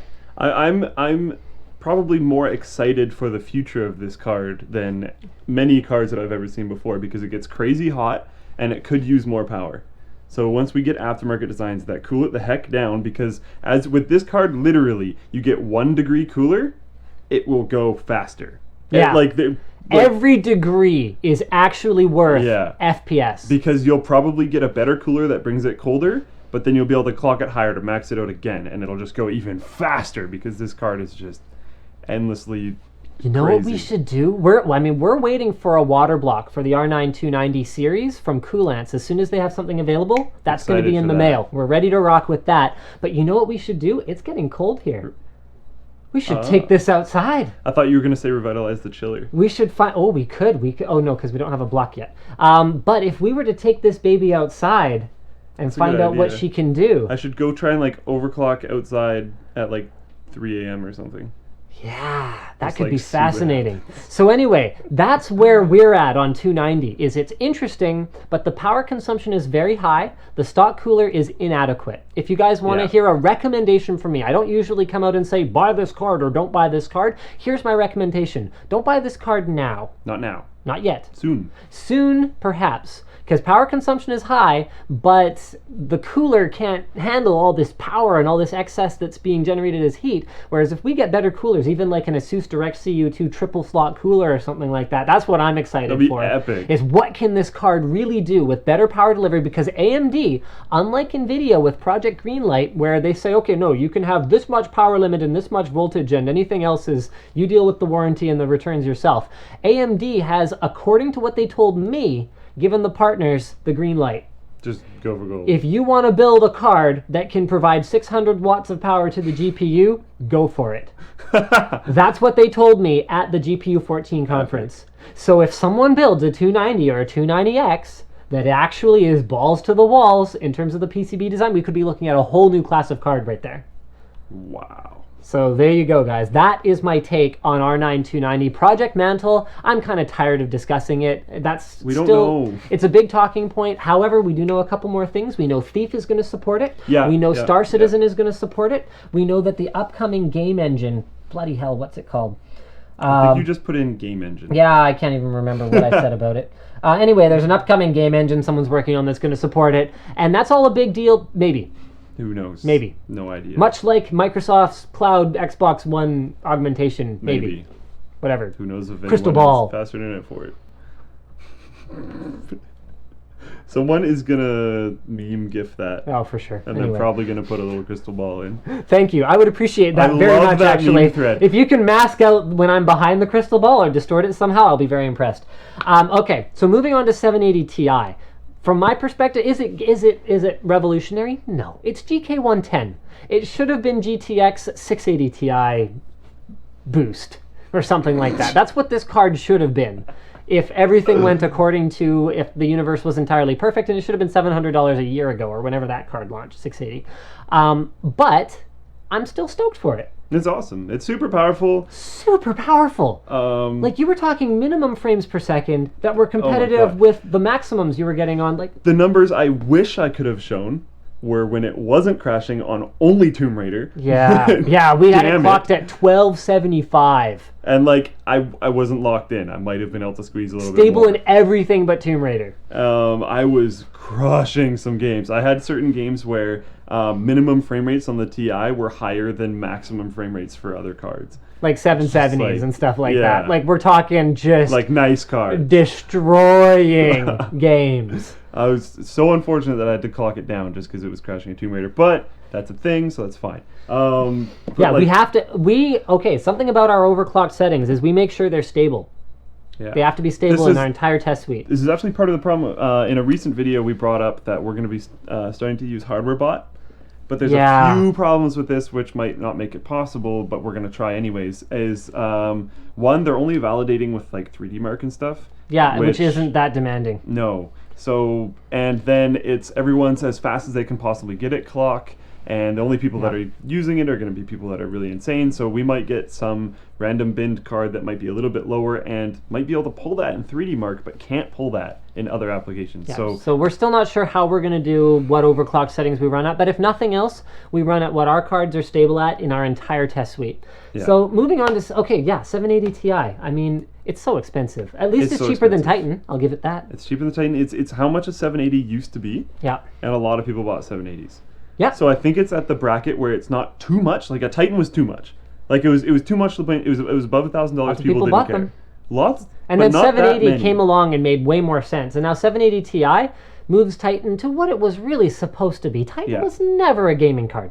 NVIDIA launched it kind of like a gaming card. Like, you look at the press that was seated a Titan compared to the press that was even seated something like 780 Ti, a $700 card. It's not about the extra $300 in the MSRP. It's about the fact that Titan was not a gaming card. It was a programming card. Double it was precision. A CUDA card. Double precision. It was a compute card. And then it happened to be fantastic for gaming because it got GeForce grade drivers as opposed to Quadro or Tesla drivers. That's all that happened there. So Titan, from a gaming perspective, put it out of your mind unless, one scenario, 4K gaming In future titles, I believe Titan may pull ahead of 780 Ti. But we might also see higher RAM specs. And that's only right 780 now. While Titan has 6 gigs of RAM and 780 Ti only comes with 3. And then the other scenario was also related to memory, and that was if you're going to run 4K surround or something like that, and you're going to run multiple cards, you need all the GPU horsepower and you need all the memory, and Titan will be the only way to achieve that.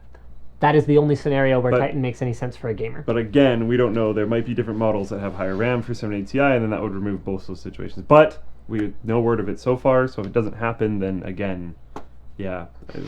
All the fingers crossed. Yeah, yeah. Like toes crossed. I actually didn't have all my fingers crossed. I lied. I lied! That's difficult. I can put it there, but I can't, like, just do that. Yeah, can we cross all of our fingers? This is what we take up our audience time with. Look at me now! Woo, hoo, hoo, hoo. Like shadow figures. Yeah. All right, let's go to the Twitter boards. Let's hear what you guys have to say. All right. So we're gonna go through these pretty quick here, guys. Ludwig says, right now for me, the R9 and the R9 290X are more important because planning to run 3 monitors. Fantastic point, Ludwig, because AMD's triple monitor support is still more seamless than NVIDIA's support. R9 290X is the card. Not everyone has the budget to run a 7... No, R9 290X is not the card to me. For longevity even, I think you're wrong, because R9 290 has most of the GPU oomph that 290X does and has all the RAM and all the memory bandwidth. So I'm more interested in 290 than 290X. Given the price difference between them, 290 is a killer. Yeah. So someone says R9 290 because price to performance ratio. Someone says, yes, I think you should redo the benchmarks outside at night. That would be very interesting. I hate to do this to you. I'd be down. It may be just R9 290 versus, I think it would be 780 would be the important thing.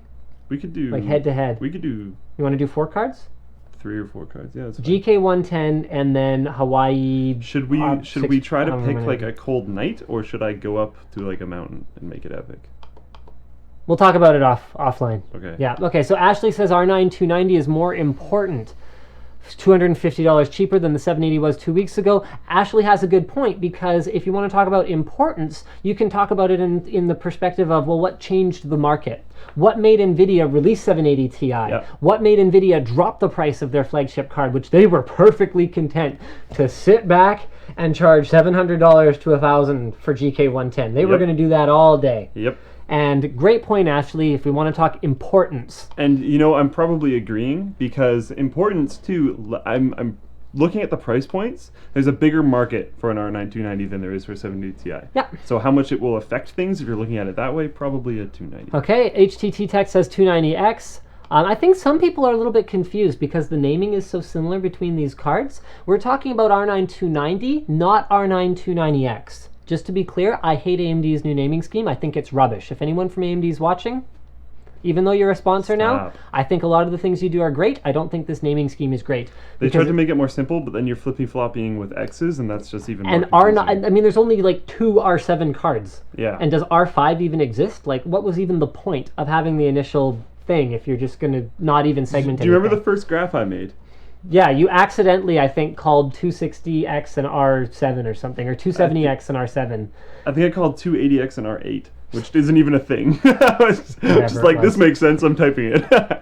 780 Ti will be more important because it can put one of their cards on top, similar to how ISPs advertise up too. That is a very good point. The halo effect is a thing. Yep. And I'm not talking about Microsoft releasing one Halo game that was great, another one that was really good, and then the rest that really weren't that exceptional until the most recent. That's not the Halo effect I'm talking about. I'm talking about when you have a flagship product that's better than your competitors, your direct competitor's flagship product. You might have 2 products way down in the stack. I mean, there was a period of time when Radeon 7770 was like deep into double digits better than GTX780 Ti before they released the boost, and for some reason people were still buying 650 Ti's. I couldn't quite figure it out because it was not a competitive card at all at that price point. It puts that green bar at the top of the chart. It puts that green bar at the top of the chart. There's the halo effect. People buying things because of how the top tier products perform even though they can't afford them is definitely a thing. Great point from CP Métis. I am more excited about R9 290, better performance than my 7950. That is a great point too, because it comes in at a price point that 7950 upgraders who bought back when that card was released and delivers a performance upgrade that is significant. So 7850. 7850? Oh, okay, I have no idea what you're talking about then. Okay. A lot of things perform better than your 7850. I say 290, it's more budget friendly. They're quite last gen tech. 290 impressed me more with the potential of raw performance of overclocked GCN. Yep, okay, fair enough. Many grocery stores have freezers that get down to around minus 29. Yeah, we'd have a hard time convincing a grocery store to let us put a heat source in the freezer that keeps their food fresh. Just saying. Other cooling solutions have shown the card is actually coolable. The 290 is more important since it has a reasonable price. Okay, so I think we've seen pretty much, we saw a couple really interesting points about 780 Ti, but it's pretty much unanimous that 290 is incredibly important in terms of what it did to the market and what it did for price to performance for this generation, at least until NVIDIA brings us Maxwell sometime next year. And like, I love both cards, and honestly, you heard my random comments while I was overclocking 780 Ti. Every single time I tried a new game, I'd hear from the other room. So that was amazing, but it's so expensive. I don't know. Now this is a very brief discussion. We talked about this a little bit earlier. So AMD Mantle API, so adopted by various developers. We already said who they were: Eidos Montreal, Cloud Imperium Games, so that's Thief and Star Citizen, which makes a lot of sense since those guys were there at GPU 14. It was like, who could have predicted this? This was posted by Tom Pix on the forum. Who could have predicted they would have supported Mantle?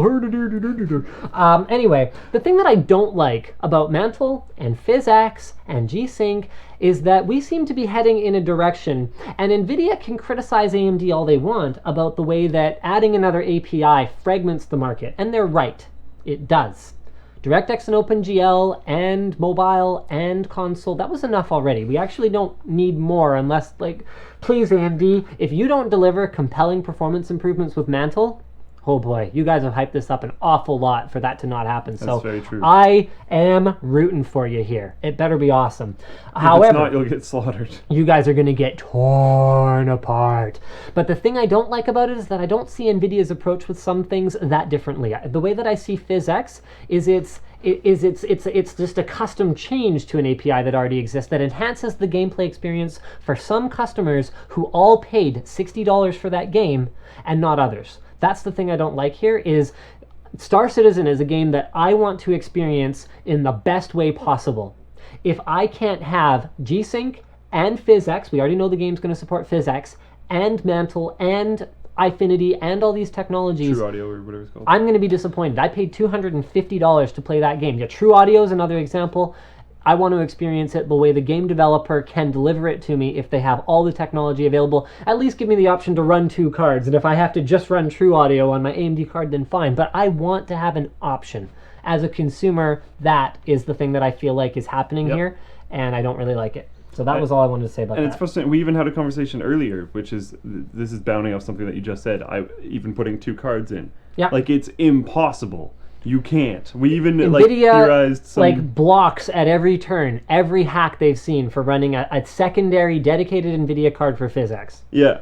Like we couldn't do that setup. You couldn't have mirrored inputs, so you're actually playing two computers at the same time. Even that doesn't even bring it close enough, which is kind of ridiculous. All right, so moving on to things that we're unhappy with, or it seems that the entire internet is unhappy with. Metacritic, the scores for Call of Duty Ghosts. So get this, from official reviewers, we have a score of 74. All right, so that's out of 100. The user score, and this is on the, which one? This is the Xbox 360 version, is 2.1, based generally unfavorable ratings based on 931 ratings. So going back to our doc here, we looked them all up. So Xbox 360 has a user score of 2.1. PC has a user score of 1.7. PC gamers expect better, apparently. Well, there's also some specific bugs on PC. PS3 has a score of 1.8, and PS4 actually has a significant number of negative user reviews, but based on the fact that that's not out yet, I'm going to go ahead and call BS on those ones. Now, this might be a case of gamers blowing things out of proportion. We know that they do that. Gamers? Out of 10, it's not a 1.3. I seriously doubt it's a 1.3. It's still a AAA title.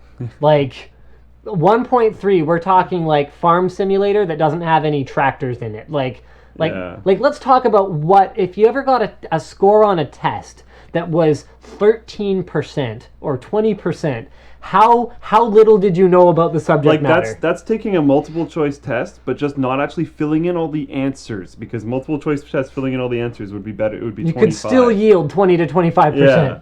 Okay. So there's that thing. All right. At the same time, like, it's, from what I've heard, I haven't played it. It's basically the exact same damn game. I watched Total Biscuit's review. Yeah, me He was too. just like, yeah, it's the same And thing. everything that he brought up was very true, and it should have gotten slaughtered. Maybe it's a little bit too much, but like Maybe it a bit did, too much. it did deserve it to a certain degree. And you know what? This is how the gaming community talks to people. Yeah. So they're talking. So they're talking. So And they've obviously haven't completely abandoned Call of Duty if they're willing to talk this much. They're probably saying, hey guys, fix your crap, and then we'll maybe buy your game later. So yeah, there's that. I think we should still benchmark it because the hate train doesn't stop there. The hate train only just left the station. Oh, okay, hold on. Apparently we had this in there twice. We had we had the Metacritic thing, and then we had game blah blah blah blah blah. The whole thing about 1 billion sales, like right at the very beginning. That was sales to retailers, not to actual end users. So that was kind of awesome. So we actually don't quite know how many copies of COD Ghosts are actually out there. The next thing that there's a whole lot of hate for is the 6 gig requirement on the PC version. So QWERTY Warrior posted this on the forum. And I thought this was pretty interesting. So hackers have bypassed it. But basically, what the developer did was they put a hard limit, an artificial hard limit into the game that doesn't let you even launch it if you do not have 6 gigs of RAM in your system. And this is a problem for a number of reasons. Number one is many gaming machines have 4 gigs of RAM. Number two is that the game only uses between 1.2 to 2 gigs of memory when it's in use. And I'm pretty sure most people don't use more than 2 gigs of RAM at the desktop if they have 4 gigs. And number three is the fact that even people who have 6 gigs of memory in their system might have some of it taken up by an onboard graphics card that's running in something like NVIDIA Optimus mode. So some of it is dedicated to the frame buffer of their onboard graphics, and the game won't run even though they have 6 gigs of memory. A hard limit is a stupid thing to have as a minimum requirement. Let me install the game and let me find out if it's okay, and I'll upgrade my graphics if it's not working well enough for me. Thank you very much. So one of the things I'm going to do when we benchmark it is I'm going to benchmark it with their thing enabled, whatever the crap, and then I'm going to install the hackers tool to remove it, and we're going to test it with 4 gigs compared to 6 gigs in those configurations, so we can laugh at them because there's no difference. So the cracked version already runs and installs just fine with 4 gigs of RAM, and the real version, the article is on Next Power Up, by the way, and the real version does not. So once again, breaking games and pirating them, which is something that I don't support and something that we'd all love to find a way to get away from, and the industry needs to figure out a way to stop. They need to deliver games that work, and then, I mean, stuff like this. We actually have people who legit can't play a legit copy of the game. You got to stop doing that, because that's not helping. And that's just making piracy that much better. I hate saying that, but it's true. Like, this is why it's existing this strongly, is because when people have to run away from legitimately buying it and legitimately playing it because that solution is crap, and they have to run to these pirates that are actually saving them, that's a problem. Yes, And you're making those guys good guys, and you're making yourselves bad guys. That is terrible. Absolutely terrible. But they're good guys at this point. Like, it's not their fault. I don't know. All right, so we have, hold on, I want to pull up the document here just so that I can bring up this video, because this has already made the rounds, and I know we're not the first people to talk about it, but I thought it was pretty hilarious, and that was the copy-pasted cutscene in the new Call of Duty game. So let's just go ahead and fire this baby up. The YouTube.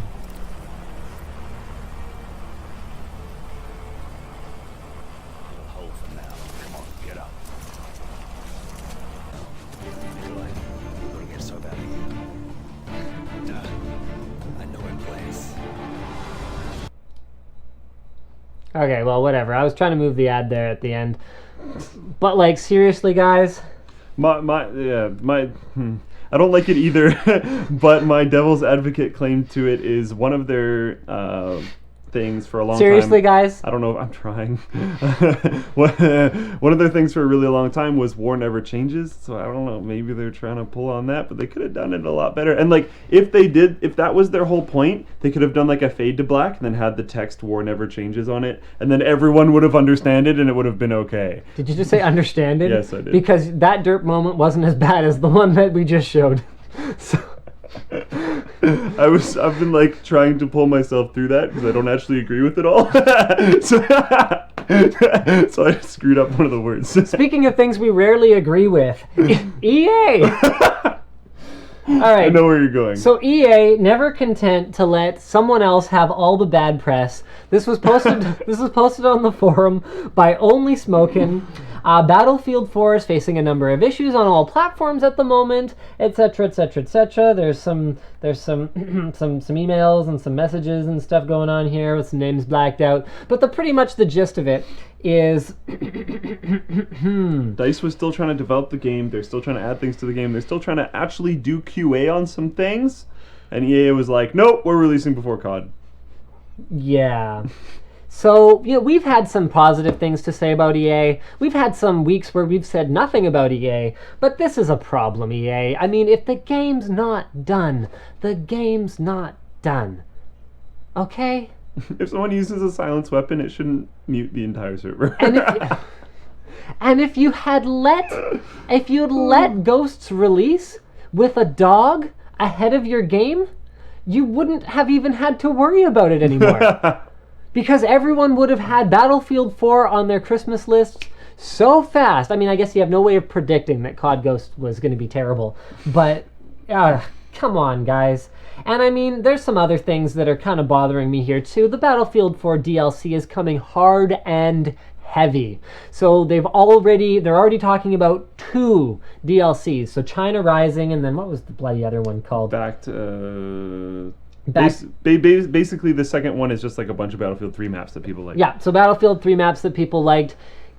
Come on, guys. You didn't even redesign the maps. You're skinning them.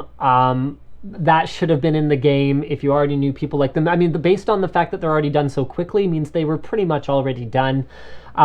Basically, to me, what they're doing, and I talked to Edsel, actually, because he bought the premium membership. Okay? And he basically went, well, yeah, with all of the expansion packs and the way that people move on to the new version when an expansion pack rolls out, I just got premium because that's the only way to really keep up. It's a simpler solution. Okay. And you get pre-release But I have a problem with this. I have a problem with the deceptive way that it's being marketed. Sorry, Second Assault. That's what it's Second called. Assault, thank you. So I have a problem with the deceptive way it's being marketed. Battlefield 4 is being marketed as a $59.99 title. Okay, it's not. You can pay $69.99 and you can get some random launch day DLC, but you don't actually get. I think you get China Rising as well, with Digital Deluxe. So you can pay a little bit more and you can get the first expansion pack and then a little bit of other DLC. Or you can get the premium one, which will actually ensure that your copy of Battlefield 4 is the copy of Battlefield 4 throughout the game's release cycle. What they have effectively done is they have figured out a way to market you that their game is $60, but actually have you willingly give them $110. Now, I've seen a lot of comments on this where people were saying, "Oh, why do we all hate DLC now when the community, gaming community as a whole, loves expansions or loved expansions." It's not the same thing. When Warcraft 3 got an expansion... Two. This was I'm the one who wrote this. Oh, wait, are you talking about Warcraft 3? Yeah. Oh, because my notes are on Warcraft 2, actually. Oh, That's funny, we both have the same thought. Woo! Yeah! Woo!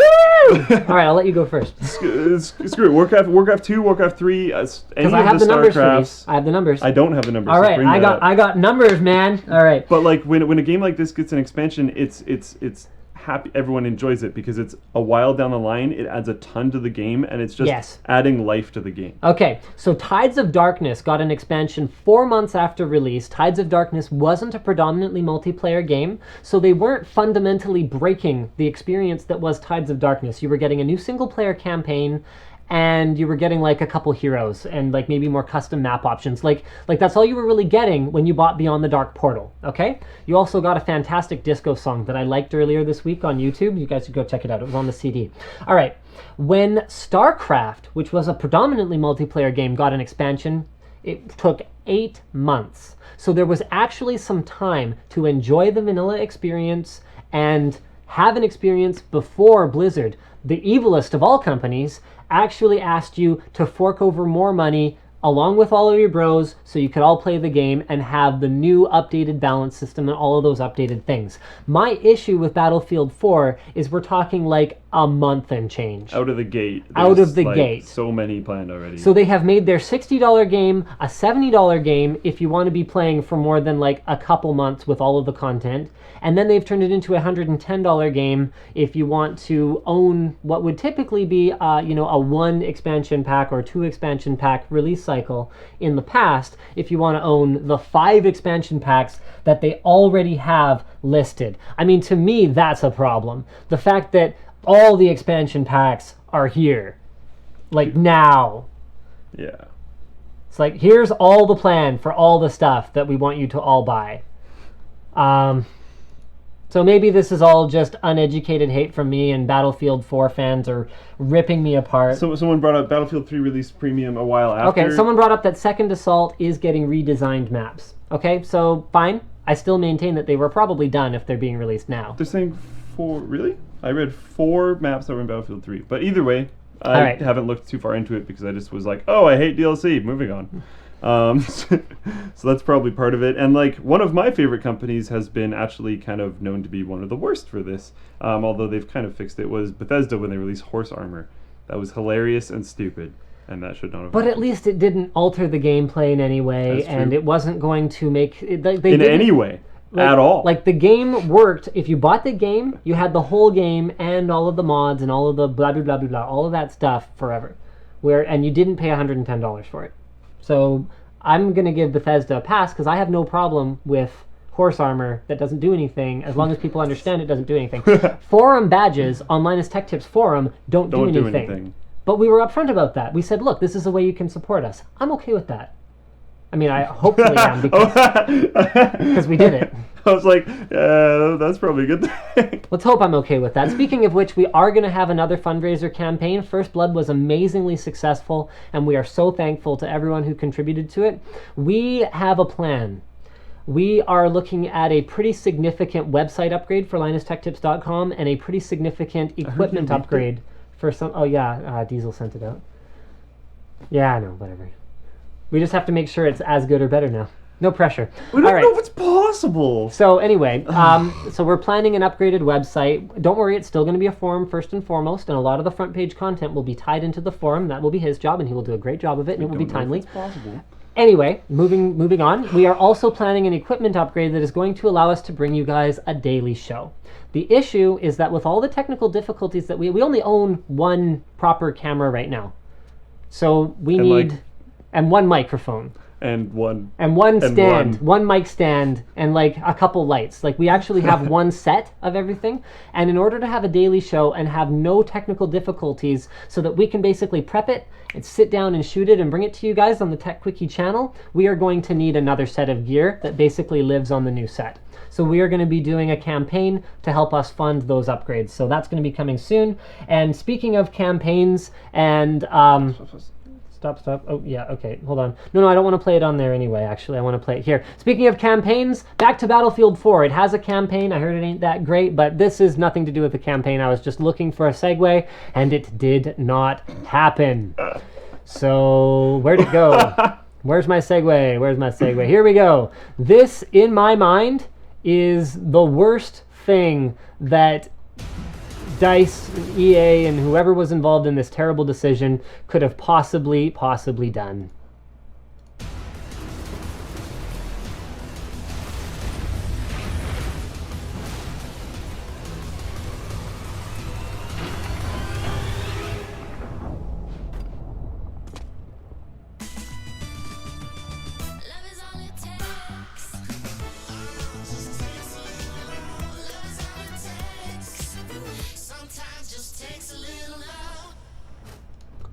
Really?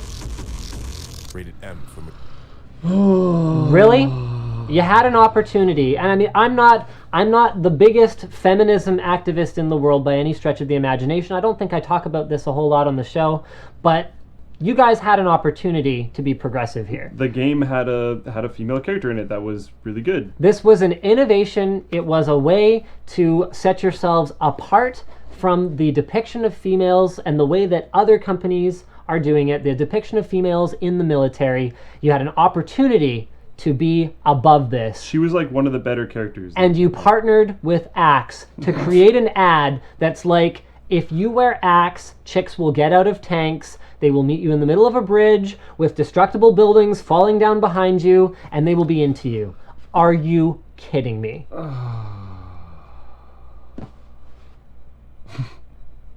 Like, what? And I'm wondering who spent the time to painstakingly script in Hannah, the girl that's in the single-player campaign, and like make all of her writing good and make it so that all the guy gamers would accept her and she could still be a good female proponent without being a sex symbol and all this kind of stuff.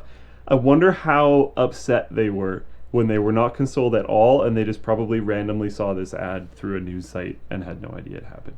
Like, unbelievable. Well, they must have known it was coming. I'm sure they were upset about it. But like all the brownie points that you scored by being progressive, done.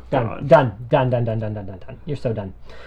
All right, speaking of things that are done, Google speaks out, or a couple of Google employees to be clear. So blah, blah, blah, the opinions represented, blah, blah, blah, blah, blah, are not, blah, blah, blah. Okay, so all those disclaimers. So there's a couple Google employees who are speaking out. This is an article on The Verge, by the way, against the NSA. So Brandon Downey and Mike Hearn have posted the old FU to Google because of something that Google's been, or to Google, pardon me, to the NSA. Because of something the NSA's been doing, which is on Google's private fiber links, okay? The NSA, so where they actually transmit data between their data centers, mostly for backup, okay?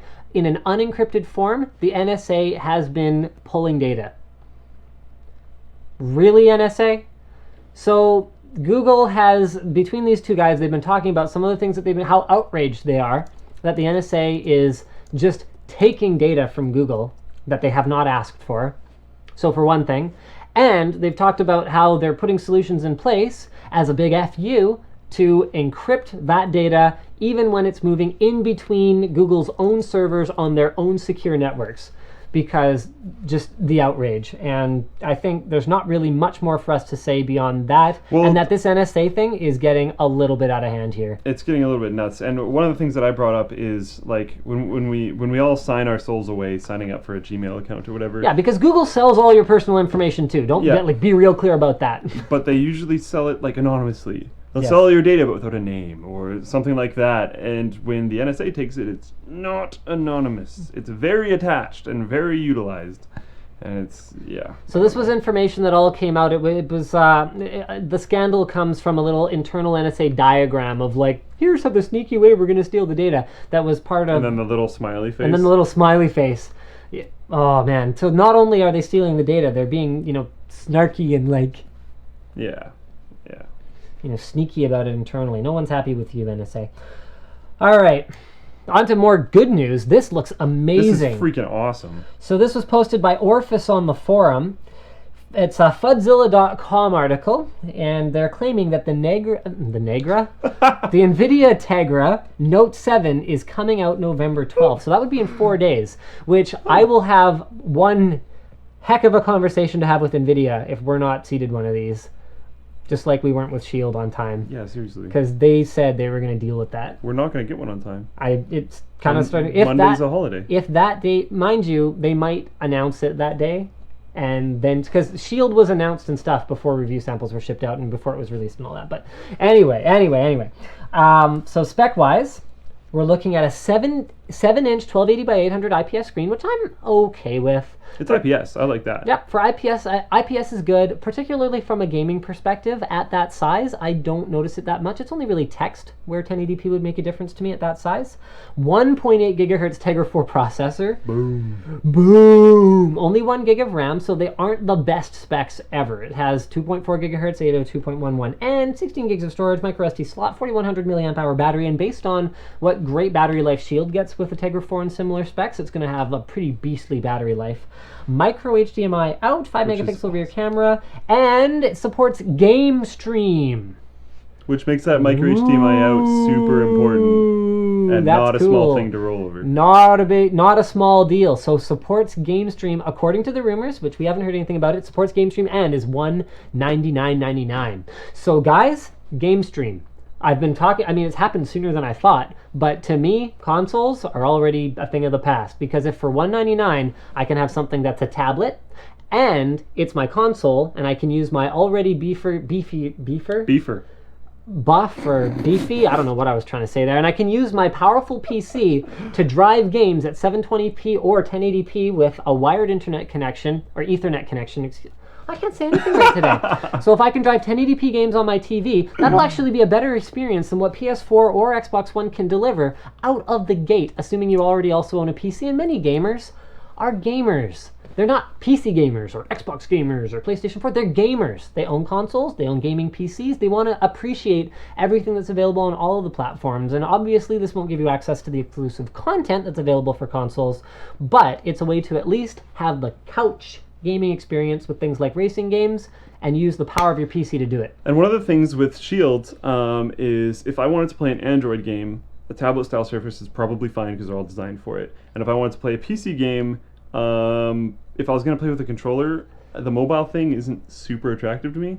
Like, it's pretty cool, but I probably just want to play on the couch anyways. And with this, it supports attaching wireless controllers to it, or wired if you wanted to. Yep. So I could just hook it up to the TV. So I find this to be a much more attractive device than Shield. And NVIDIA is even doing certifications of controllers. They're calling them sufficiently low latency, and they're certifying them, and they're putting them on NVIDIA.com. Awesome. That's So really cool. you will even be able to pick up a controller that you know will deliver a great gaming experience. Sweet. With your tablet or your Shield. I didn't know about that. That's awesome. So this is an article on PC Per. So The Verge is the original source, but Valve Steam Machine and Steam Controller, the reference designs are shown off, and I thought this was fake because I was like, it looks like it was made by like a Portal fan or something. Which it might have been.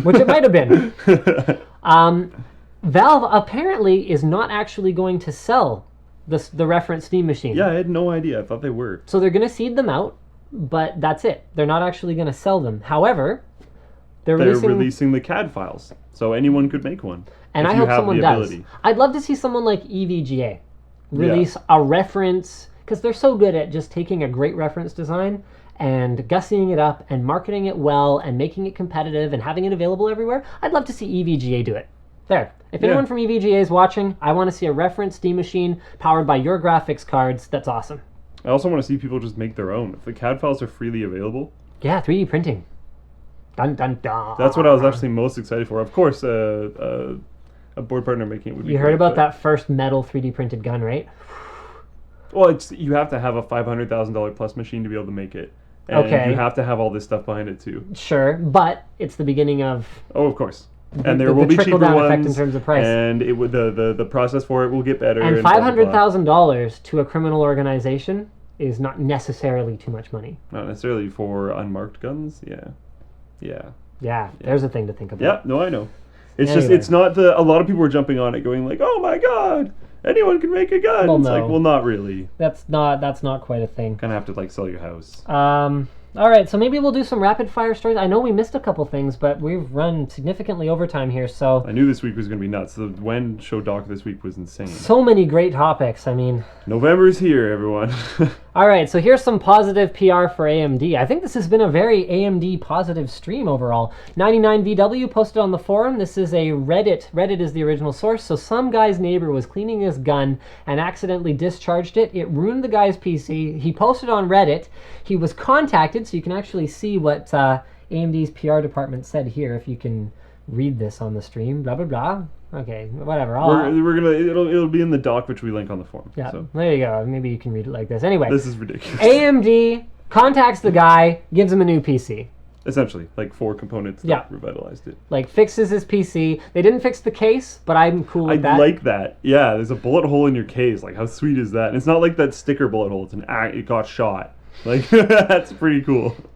I think that's pretty beast mode right there. All right, so next up we've got it saved my Zoom setting. Okay. LG's G Flex, which sounds a lot more gangster than it is. G Flex. It's like the phone for like drug dealers. It's Like, I'm sure LG won't put that in You the can have like marketing. 8 different numbers on one SIM card or something. Speaking of which, guys, if you have a moment, maybe tweet at LG's USA Twitter handle, because that ad that we showed you like a month ago or whatever, where the deal was we wanted a review unit of the G2 and we were going to show you that ad. Their PR firm, so it's not actually necessarily LG's fault, to be clear. They may not even know this happened, but their PR firm contacted me again and said, we need you to show 2 more of them. And I kind of said, well, no, because the deal was we showed 1 and then we got a review unit. So maybe just kind of let them know we could probably use a review unit of the G2 at some point here. All right, so the upcoming G Flex has a curved screen and a very noticeable arc. So let's go ahead to Engadget's video here. Should I go grab my phone?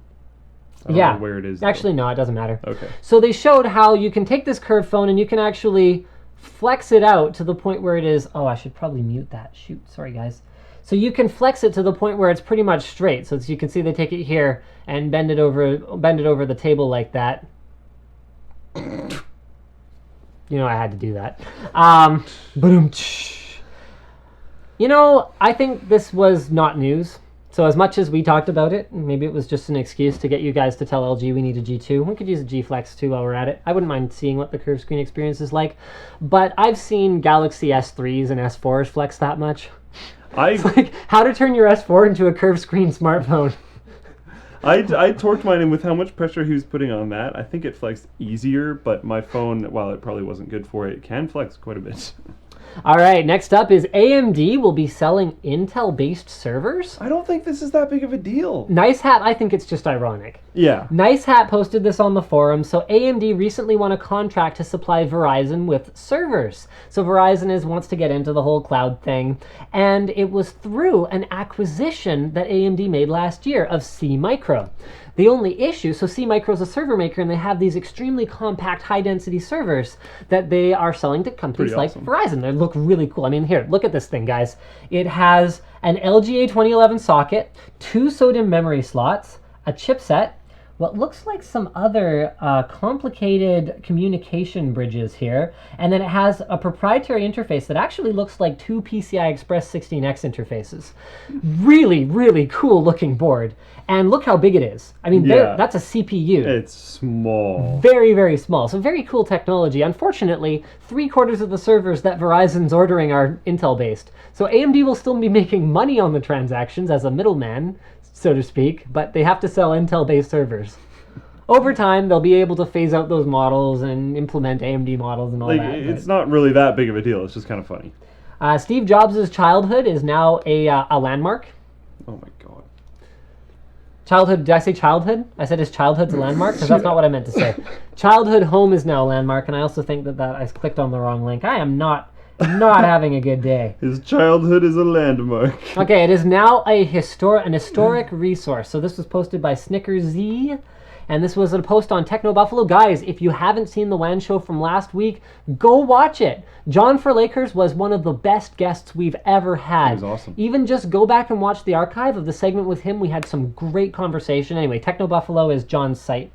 So the house where Steve Jobs grew up is now an historic resource, blah, blah, blah, the one-style ranch, etc., etc., etc. All right. My comment was, I wonder if there's any acid tabs left. Patricia, okay, get this. Patricia Jobs Oh, that's hilarious. still lives in the house, and the historic designation will make it more complicated if she wants to renovate the house in the future. Basically meaning she can't. The commission was not required to get her approval before moving forward with the vote. And it not only was it not required, it didn't bother. Just, yep, doesn't matter. I mean, I'm sure she's honored and all that, but seriously? Like, seriously? It's kind of brutal.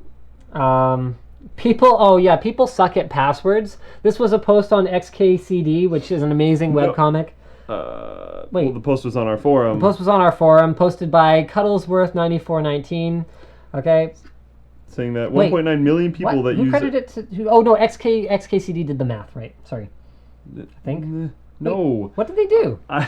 Did I read it wrong? Okay, you totally read it wrong. Okay, so there was a post on Technics about how 1.9 million people used 123456 as their password for Adobe because Adobe recently got hacked and they figured out everyone's So I had to passwords and change my whatnot. password and all that for Creative Cloud. Yeah, so 1.9 million people suck at passwords, and then unrelated, if you go to XKCD's post, Sorry, I It's misread okay. this. this was my addition to it. Is like if for you and your friends and your parents and anyone else who ever has to set a password, so everyone, they should probably read this post by XKCD, which covers how people should be making passwords so they don't end up being 1, 2, 3, 4, 5, 6. Because that's ridiculous. People make those kind of passwords because passwords are hard to come up with and they're hard to remember. But if you come up with 4 random things that are the first things that come to your head, it's probably a really strong password and probably really easy to remember. The only issue I have with this is the number of sites that have requirements that are like, well, you must have this and you must have that. But this is, guys, if you aren't familiar, if you haven't been on the internet ever before in your life and you're not familiar with XKCD, It's amazing. awesome. XKCD.com. It claims to be about math and romance, but it's actually just hilarious for anyone, even if you don't have a girlfriend and you don't know any math. And not that I'm saying anyone who's watching our show on Friday night doesn't have a girlfriend. I mean, you probably do. Quick Twitter blitz. Who here has a girlfriend? Actually, it's probably best if we don't talk about this. All right, moving right along. Now, and he offended his entire viewer base. This is exactly what Steve Dotto was talking about. I didn't put a title on that. World's first 3D printed metal gun. No, I think I'm pretty much done. Let's just do this last thing. So we're planning to head over to Best Buy or Future Shop at some point this weekend because this will only be applicable for Canadians, but this is like the stupidest promo that I've ever seen. The new Call of Duty, the new Assassin's Creed, and the new Battlefield titles are all available for a straight trade-in of any last-gen console game. It's only in Canada and it's only in certain locations. Yes, okay? But that is any Xbox 360, PS3, or Wii U game. Because they classify Wii U as a last-gen console, apparently. Do they really? I didn't read that part. That's hilarious. Wii games don't count. Wii U games count. Yeah. So you can only do man. one at a time, okay? So, but you can go in each day to a different store and you can exchange 3 games for all 3 of the new games, and it can be like, Battle Mash Cupcake 2000 or whatever. It doesn't matter. You can bring in any game you want and you will get one of those games. And they're trying to drive awareness of their games trade-in program because not everyone thinks of Best Buy Future Shop when they think of trading in games. Not everyone thinks of Best Buy Future Shop. That isn't a very nice thing to say about someone who's going to give you a free game tomorrow. I will take it. It doesn't mean I have to like them. You'll take it, but you won't have to like it. I walked into that one. That was bad. You walked in backwards. Oh, wow. That Okay. wasn't even good. I know, that was just crude. All right, we're clearly getting close to the end of the show. How about build logs of the week or something? Here, take my laptop. I shouldn't be operating any equipment. This is obviously the case. Linus, you're home. Go drunk. I know, right? I'm just going to sit here and be sad for the rest of the stream. Oh, wait, you can't even do it on there because of PowerPoint. Do I even have thought you PowerPoint? got PowerPoint on here. Yes, I do. I do have it now. Okay. You've had it for like months. Well, define months. 2 months? Oh, no, it doesn't work, though, because it came with a trial version, and I installed an older version over top of it. So, it takes forever to launch. Okay, no. I'll pull up the build logs of the week over here. I'll operate all the machinery. Don't worry, everything will be okay.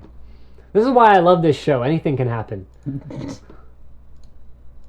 The first one has a very actually, they both have... Yeah, never mind. They both have completely ridiculous, really interesting cases. I think I set this up last week, just as like a... okay, all the problems. Nope, not set up. Nope, not set up. Okay, so we're going to add a screen region here. I'm just going to do it this way. This might be a little bit easier That might for us work, anyway. actually. That would be totally fine. Okay, don't worry, I'll fix that. Yep, nope, that's fine. All the brokenness. Yep. There we go. Build logs. Why am I still there? Go. No, don't worry, it's okay. Okay, so, next. Or wait. Yeah, no, you're... Oh, what the heck? Why am I still there? Okay. Okay, well, whatever. You're the only one talking anyway. Scooch over. There!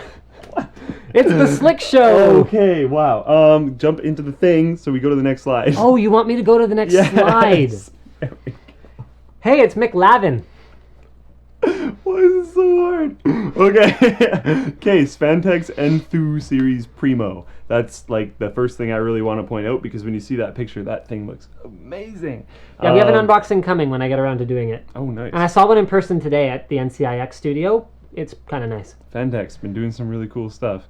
Anyways, you can see all the specs there, and we're going to move on to just some of the absolutely beautiful pictures that are in That there. cable and tubing management, holy cow. Yeah. And these Velcros are built in. Yep. That's awesome. That's so cool. And I love how they're actually everywhere. Like Corsair did that where they're up the one side for the 24 pin. Yes. But they're all over the place, which is sweet. That's really cool. And the amount of cable management space back here, you don't even need a modular power supply, and this thing's going to look amazing because you could put like another power supply in there. Yeah.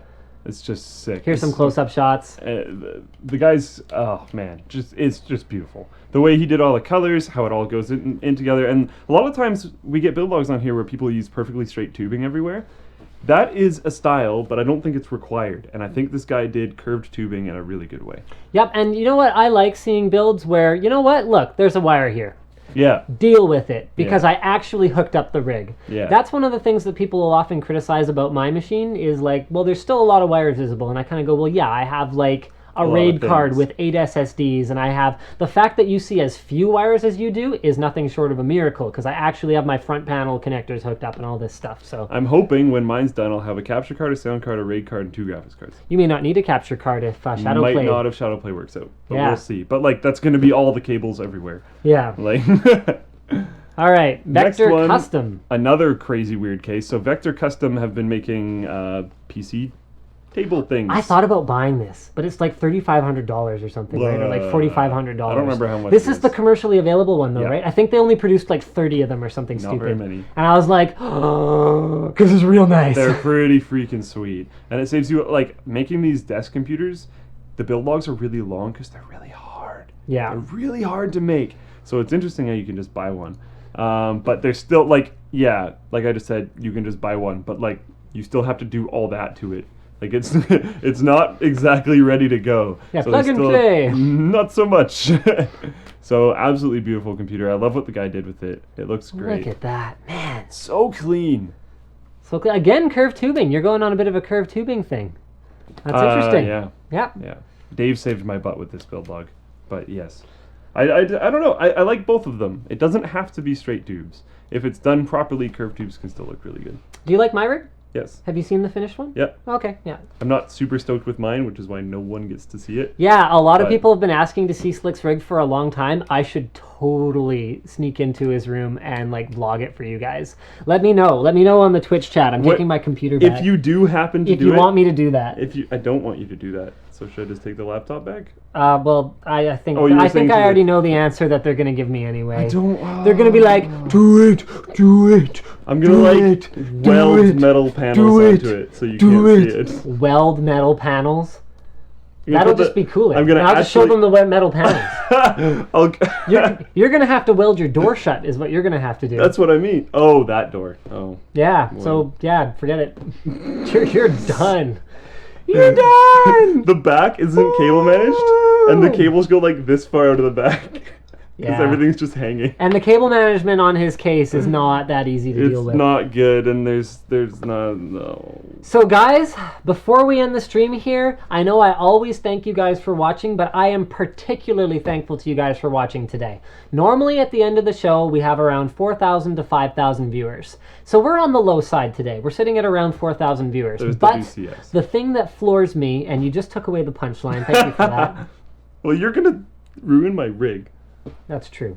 I'm not going to ruin it. I'm just going to show people the ruined state that it's already in. which ruins it. Which When people ask me what the specs are, I'm like 2600K, 660 Ti. So guys, thank you so much for tuning into the show in spite of the fact that there are lots of important things to watch on Twitch right now. We appreciate your support so much. It means a lot to us. And I think that was it. That was all I wanted to say. Because a lot of the time, I know there isn't necessarily anything else to watch. But today there is, and you guys watched us anyway. We really appreciate it. That's very cool. Archive's going up like normal, and there will be an after party with giveaways. It's coming. Sorry about my tweet earlier. Didn't change the title. It's peanut butter jelly time, peanut butter jelly time, peanut butter jelly time. Where you at? Where you at? Where you at? Where you at? I knew you were gonna get to that part, and I knew I was gonna There you fail. go. There you go. Peanut butter.